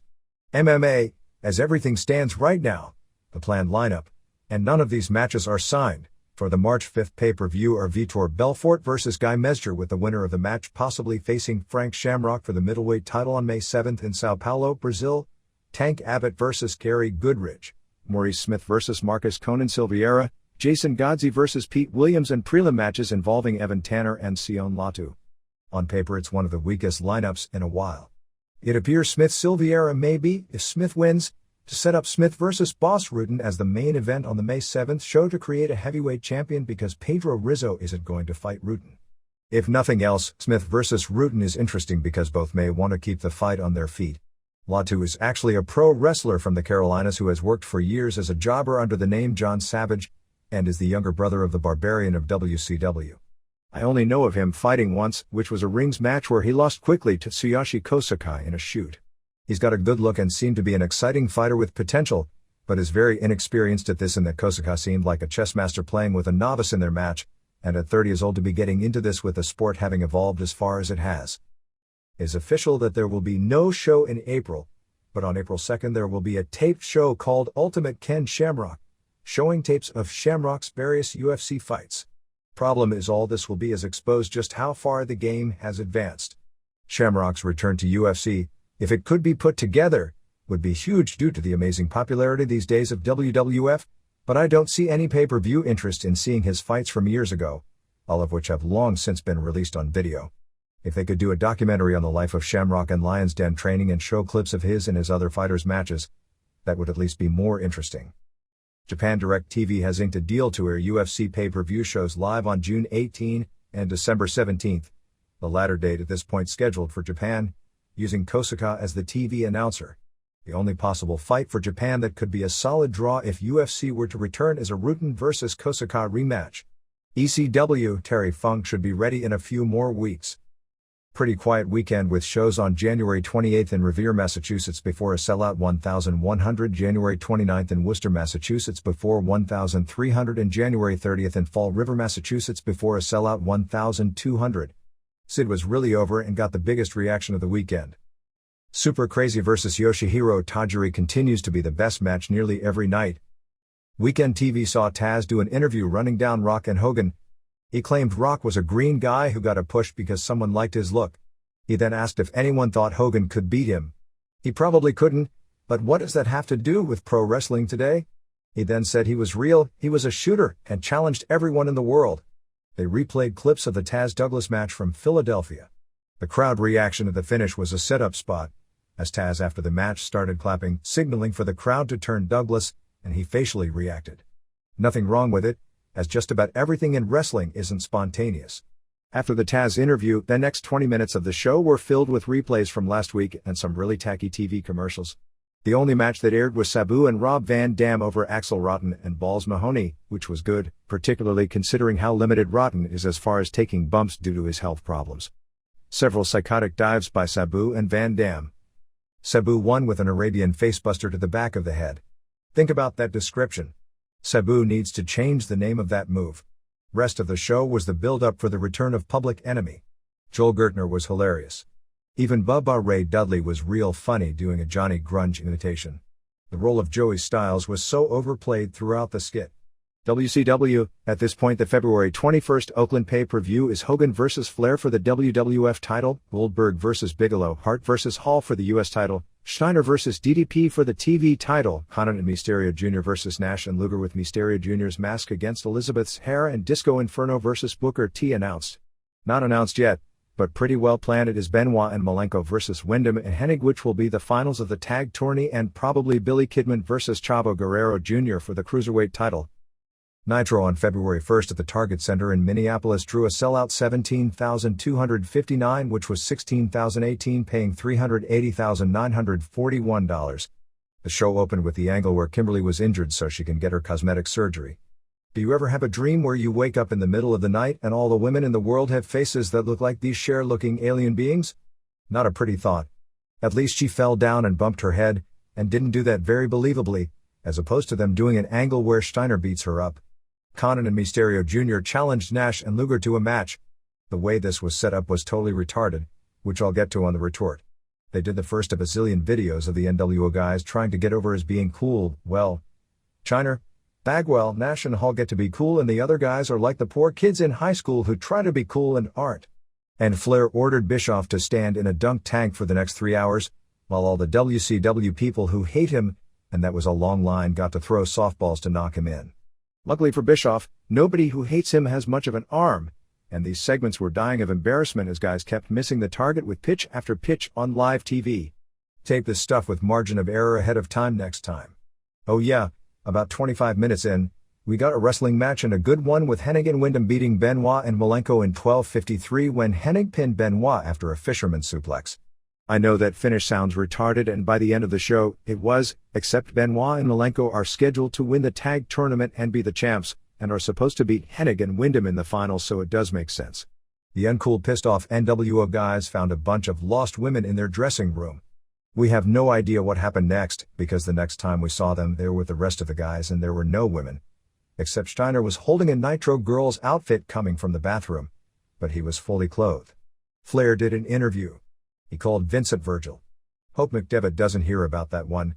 He announced Benoit, who had just gotten pinned, was the top contender for the US title and would face Hart at Super Brawl. Hall and Disco came out and began insulting Flair.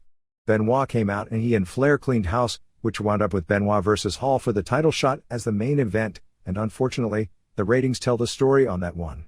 At 9 p.m. with Raw starting, they trot out Kenny Chaos versus Van Hammer, Hammer by Power Slam 229.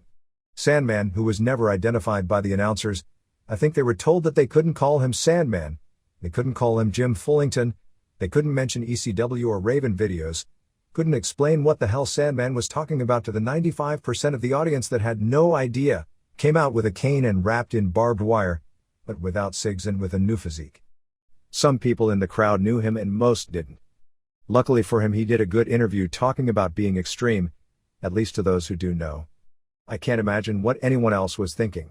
Poor Mike Tenay, he had to come up with a line as they were pounding on each other that perhaps these two have crossed paths before. Poor Schiavone, having to call a match without mentioning the name of the participant. You know how lame it makes him look, and he doesn't need help on that account. Somewhere in here Tenay mentioned that Baba had died, which showed some class. I've got this revolutionary idea that will change the game. Let the announcer talk to the audience like if they were doing any other sports or entertainment show.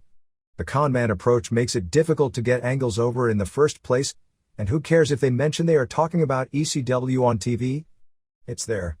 If the guys can bring it up in their hazy, vague way on interviews that never connect the dots, why can't the announcers connect the dots and translate it into English for the audience at home? What's the crime in saying that, even though it's against every bylaw of the industry today? Because they are dumb bylaws. Why not say he used to be the Sandman and we haven't come up with a name for him yet? It sounds stupid, but why can't WCW make fun of itself?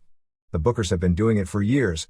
Anyway, they had a better match than they had any right having, with Sandman's offense consisting of almost only cane shots before Bigelow came back, hit him with a hard chair shot, threw him into barbed wire. They traded moves on a chair and Bigelow gave him the greetings on a chair in 6-11. Some cameraman was trying to dunk Bischoff. Then Scott Dickinson was trying to dunk him.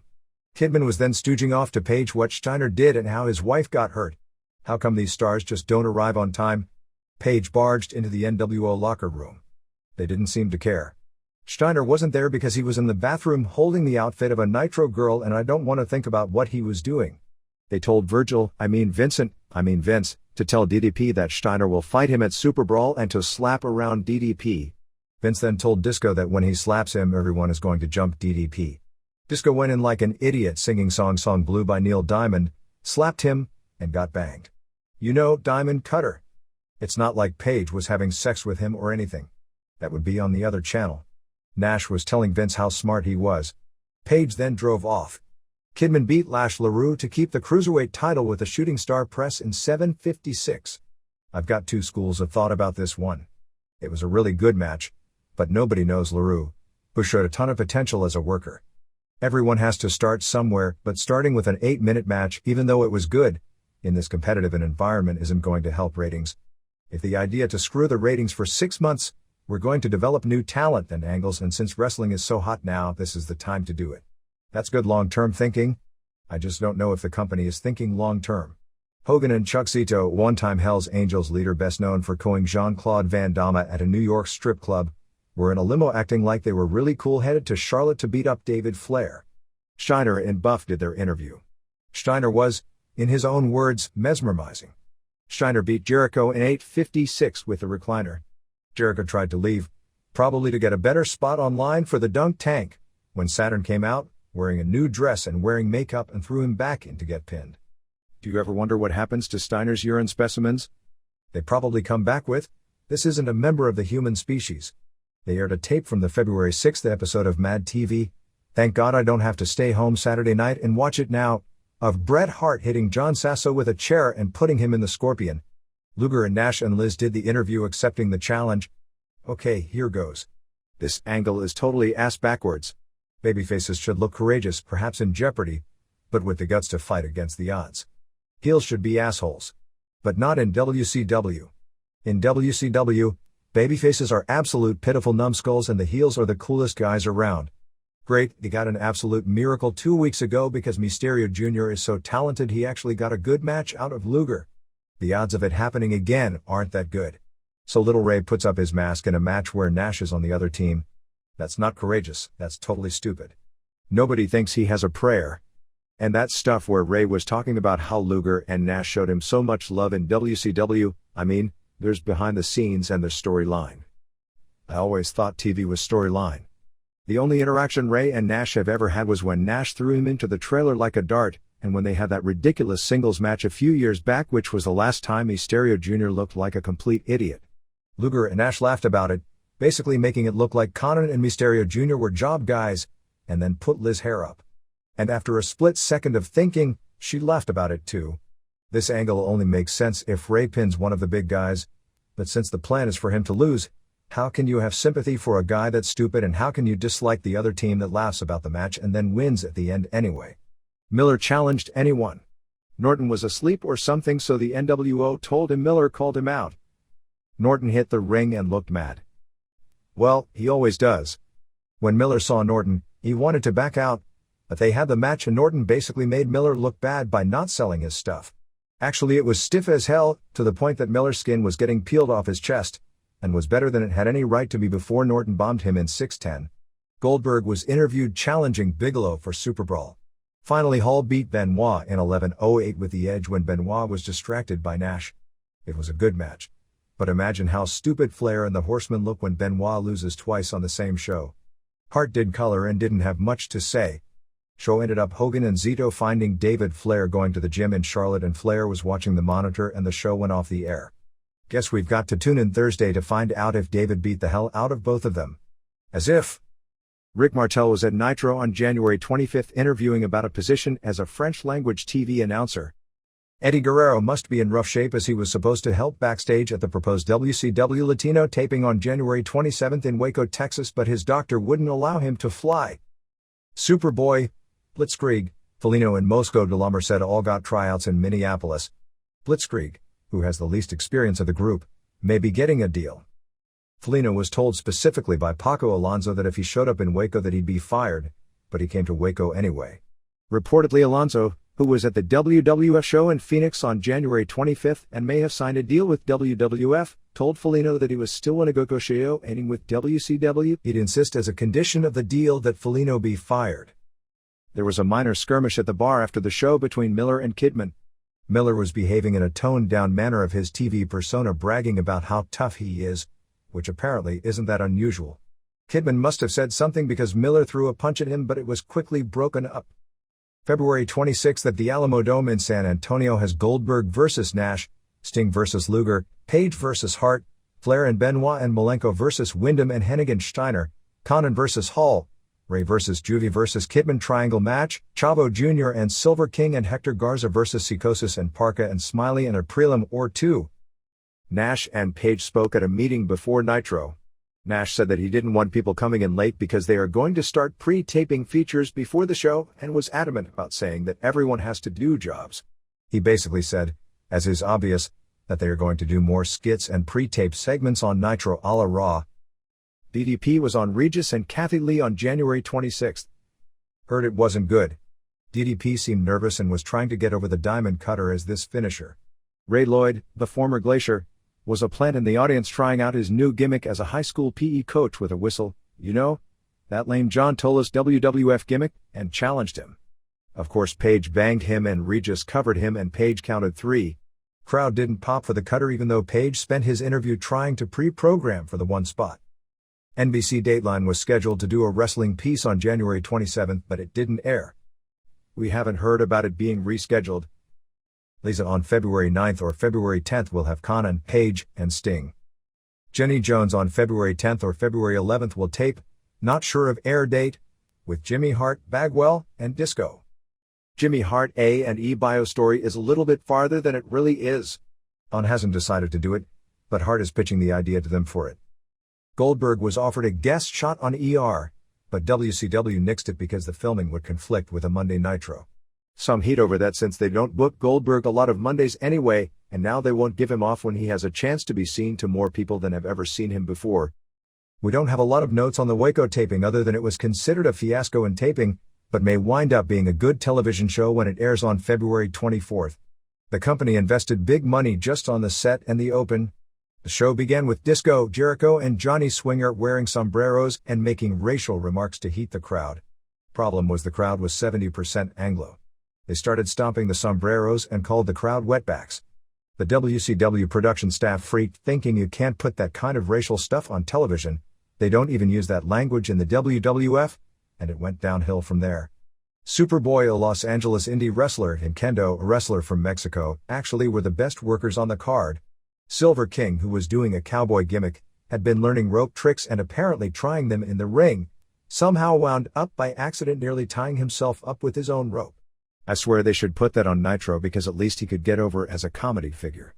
Jimmy Hart was managing the Puerto Rican group of David Sierra and Ricky Santana, and they didn't look good. Prognosis clearly isn't good for this one, although we're told the work in some of the matches were good. The Hart movie aired as the Film Alternative Film Festival in Park City, Utah, and was introduced by Carl Lewis. Reports that Rath has signed a new deal are incorrect, but he does feel it's inevitable that he's going to stay.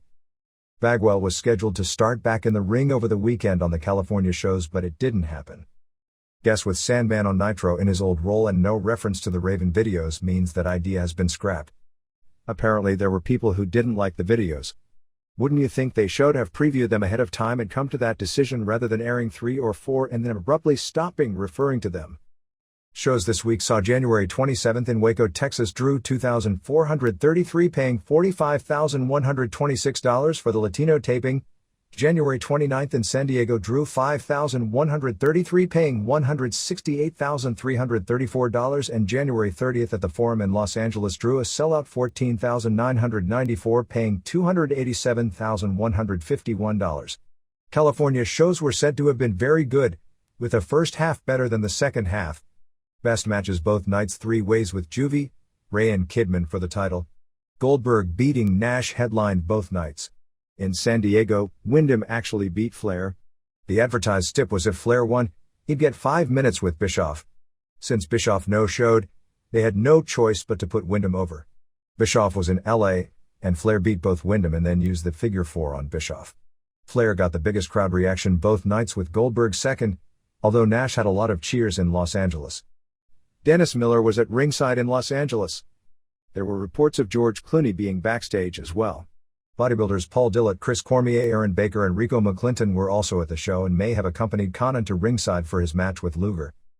Merchandise from January 21st to January 27th was $216,324 or $7.90 per head. Thunder on January 28th did a 4.2 rating and WCW Saturday Night on January 30th did a 2.5. The house shows on March 19th in Chicago, March 27th in Detroit and April 3rd in Boston are tentatively Hogan vs. Flair, Singh vs. Hart, Luger vs. Goldberg, Hall vs. Conan, Benoit and Malenko vs. Wyndham and Hennig, Kidman vs. Ray vs. Juvie and Sandman vs. Bigelow. For those wondering the whereabouts of Rick Rude, he did the backstage blast on February 1st in Minneapolis. Goldberg spoke on February 2nd before Congress about banning cockfighting and other animal fighting. He's big into animal rights legislation. Hart is getting serious about writing a book. Apparently the departure of Terry Taylor went something like this. Bischoff jumped Taylor about rumors he was going to WWF and told him if he wasn't happy in WCW to just leave. Taylor talked about being under pressure with his father having health problems and Bischoff offered him time off without pay. The next day he made the deal with McMahon. The women who accused Giant of exposing himself to her, although the legal charges were dropped by the Memphis police the next day, sued Giant and WCW for $500,000 last week. WWF, Preliminary reports indicate the Royal Rumble did a 1.57 buy rate, which would be a $6.95 million show. It would be the biggest Rumble as far as buys are concerned in history, and be in the same ballpark as SummerSlam and last year's WCW Bash at the Beach for the Rodman vs. Malone deal. So it's a huge success. So in following the policy that if the truth makes you look good, you have to lie anyway on TV this week, Michael Cole claimed the WWF had surpassed Mike Tyson as the leading draw on pay-per-view, strongly hinting as if the Rumble had broken Tyson's records. I don't know what math they are using, as the Tyson Holyfield records were a 6.0 buy rate and something like $50 million. Even the most recent Tyson Boda, which was considered a huge disappointment in the industry, still did a 1.88 buy rate and $12.6 million, which was less than half of what the last time Tyson made the comeback and the Peter McNeely fight did. Current plan for the February 14th pay-per-view from Memphis is Austin vs. McMahon in a cage match, Mankind vs. Rock for the WWF title, Last Man Standing, Helmsley and X-Pac vs. Kane and Chyna, Snow vs. Road Dogg. This will be the second match of the best 2 of 3 series for the hardcore title, so if Snow wins, it's only evened up. Shamrock vs. Venice for the IC title, Bulldust vs. Blue Meanie, Jarrett and Hart defending the tag titles against Henry and D'Lo Brown, and probably one more match to be added. So there are several changes from last week, and who knows, it could be several more changes next week. Austin missed the weekend shows in Pittsburgh, Cleveland and Philadelphia due to having to deal with family issues, which apparently are for the large part taken care of. He's expected back this coming weekend. They posted signs in all the arenas and offered refunds. The cards were all restructured, although the current plan of attack in the WWF is to come up with cards, and then as they change ideas every week, change the cards after the last Raw taping using the latest ideas and trying to work them into a house show card that uses the updated feuds. With Austin out, they went with Mankind in 4 ways, beating Undertaker, Rock and Bossman when Undertaker and Rock brawled to the back and Mankind pinned Bossman. The WWF has now sold out 29 of its past 31 house shows dating back to late November. The company is currently well ahead of any pace for the most successful year for a promotion in the history of the industry. The other end is the beginnings of the backlash to the methodology that has been at least to a degree responsible for this success. There has been nothing breaking over the past week in Winnipeg, however. Both TNT and USA Network held press conferences for TV critics from around the country on January 19th and January 20th respectively. Usually in these situations WWF seems to come out the better, but based on every article I've seen, this wasn't usual. McMahon came off poorly when he tried to claim that they didn't do a crucifixion, that they didn't do a castration, and their language isn't anything worse than anything else on primetime TV, and that when the middle finger stuff was brought up, he claimed not to know what that meant. He also ripped on WCW, saying that he hoped Ted Turner would go to hell. Bischoff, who was there the previous day with Sting and Goldberg, questioned the tactics WWF used to reach this level, saying he wouldn't stoop to that level of poor taste, and McMahon responded saying they can't compare to us. The only thing they can do is throw negatives and grenades. They're nasty people. I don't like them. Ted Turner can go to hell. I hope one day he does. Phil Rosenthal of the Chicago Sun-Times responded to McMahon's last 2 sentences in regards to Turner ending up in hell, saying that if he gets there, that point he'll be able to compete. Bischoff said, "Where I draw the line is stuff that's of a sexual nature, the homophobic type of things that are out there, things that are religious or racially based. Quite frankly, I think what our competition is doing isn't necessarily going to increase the pool of advertisers willing to spend their dollars in our industry."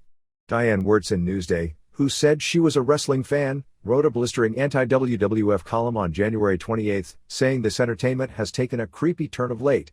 She called McMahon chillingly straight-faced and spiritually callous about the new direction of the company, saying that Springer knows he's a joke, admits he's a joke, celebrates he's a joke, and lets everybody in on it. But McMahon's operation is so stone-cold sober about its ugliness. Proclaims he, proudly, will attempt to reach out and grab any emotion we possibly can.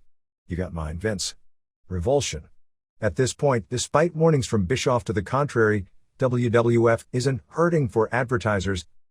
WWF got a lot of attention for the Super Bowl spot with almost daily mentions in USA Today, and wouldn't you know it that there was a full-page ad in the same paper a few days later.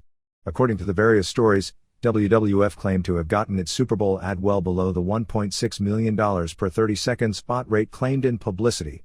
The stuntman Mike Jones, who was shot out of the window of Titan Towers, suffered a sprained knee, and actually had done the stunt on a broken back suffered in a different stunt 3 weeks earlier. WWF printed a totally misleading graphic from the February 1 USA Today. indicating the commercial was a big hit and the highest rated commercial. It had a heading that looked authentic saying Best Newcomer and spliced its commercial rating underneath it as if it finished highest among newcomers or something. Actually, it finished 29th out of 52 commercials in the ad meter voting, which is a whole lot higher than it finished where I was watching. I learned a valuable generation gap lesson. I watched it with a large group of people in their early 30s. I was the only one who even cared when the WWF commercial was on, and you have no idea how unpopular the idea was to switch to USA at halftime. Nobody cared about Sable after the Frito-Lay model and Victoria's Secret's commercial. Most shocking was more than half the people had never heard of Steve Austin or Vince McMahon. Whatever it was, just for the pub, this was all well worth the investment and then some. Raw on February 1st was taped January 26th in Tucson, Arizona before a sellout 6,986 paying $175,544.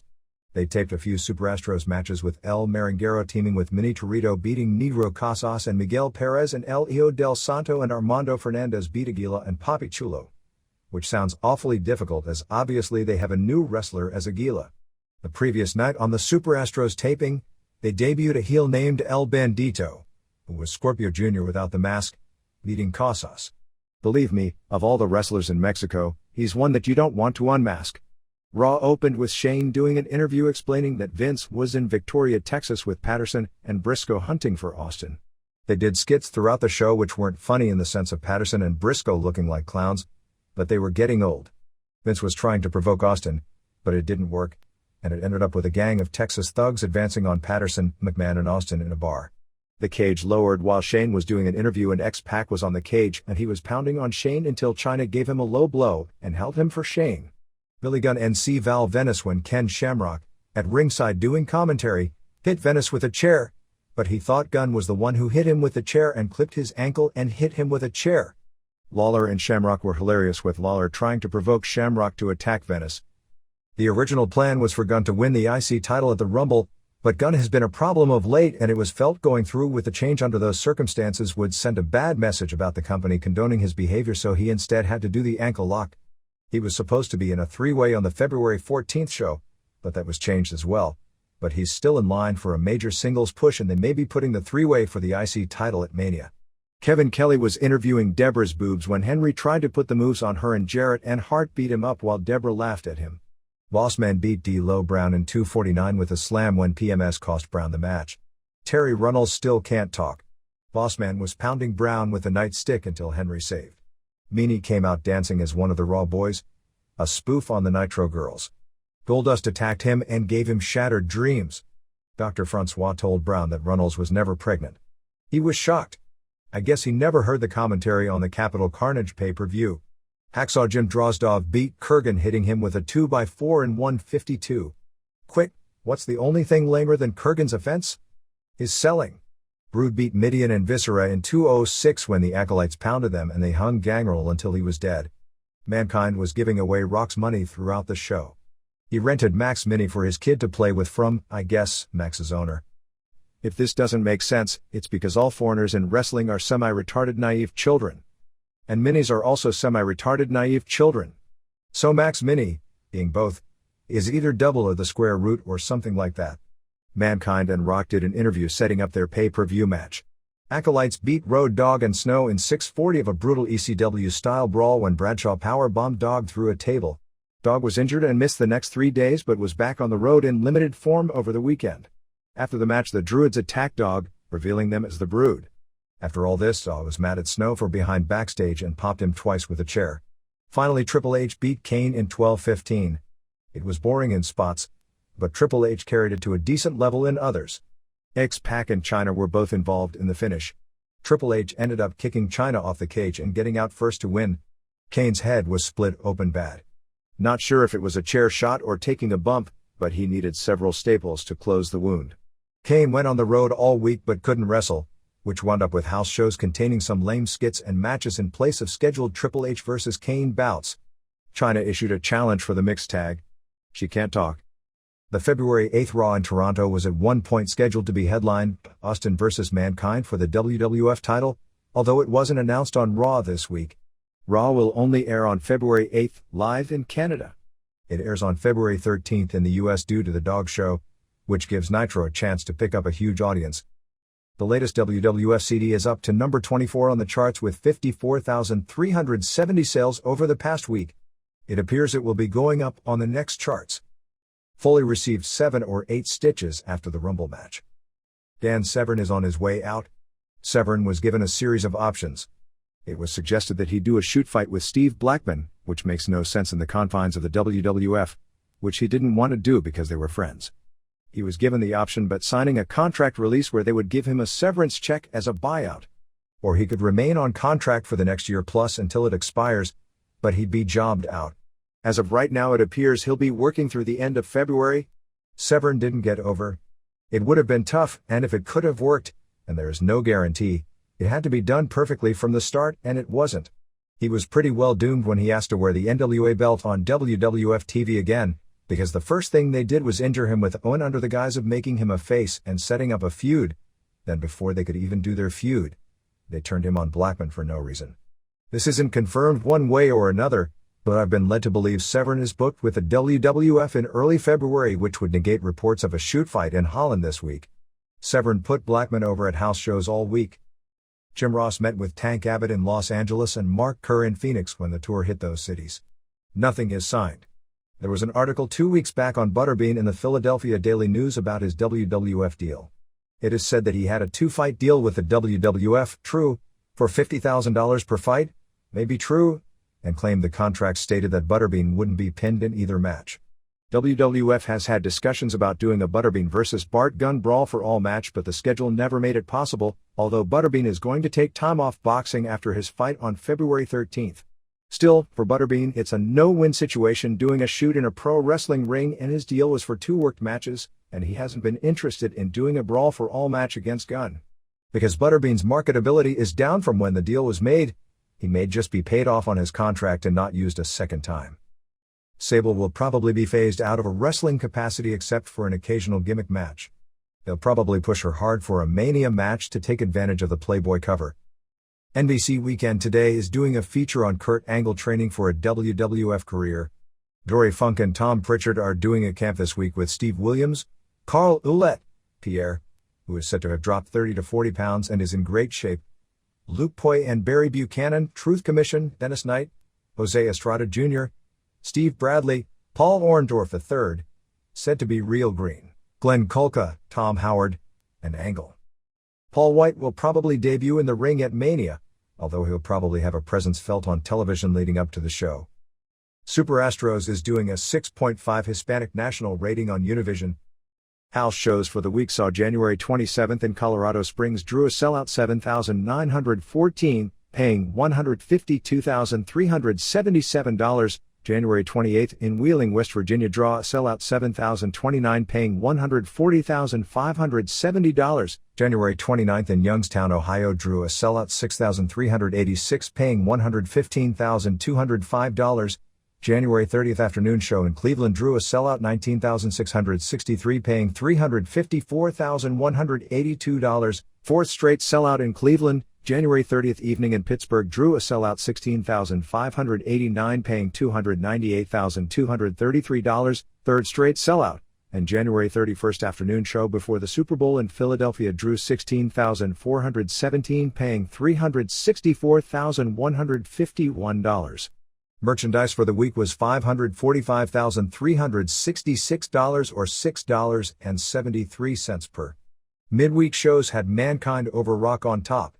The weekend shows had the 4 ways. Jarrett and Hart won guitar matches over Road Dogg and X-Pac at the weekend shows when Chyna gave X-Pac a low blow. Triple H vs. Chyna or Triple H vs. Kane both ended quickly with outside interference from the other since Kane couldn't wrestle due to the staples in his head. Fans were chanting rip-off in Philadelphia after their non-match. Philadelphia show was reported as a rushed deal and pretty bad from several sources, which would be the exception to the general rule. Rock, Shamrock, Ernie Ladd and the Hardy Boys appear on February 7th on Fox's That 70s Show. At the Critics' Convention, Stephen Zhao of USA Network responded to criticism of WWF by saying the issue to me in very simple business terms is the show antisocial, and does it send a bad message? And I unequivocally have zero problems with the show. Austin, Mankind and Rock will be 3 of the 4 featured in another set of TV Guide covers slated for March 22nd. Newsday in its high school notes section mentioned the Mick Foley interview where he mentioned the names Jim McGonigal the week after winning the title the first time. McGonigal was Foley's wrestling coach in high school. Howard Stern even ripped on the Mark Henry/Sammy skit on his show that week. He said it was ridiculous and shouldn't be allowed on a TV show that young children are going to watch. He was critical of the WWF as a whole and made fun of the WWF when reading an ad they took out for the Rumble. Weekend ratings saw Live Wire at 2.2 and Superstars at 2.3, both well above the usual.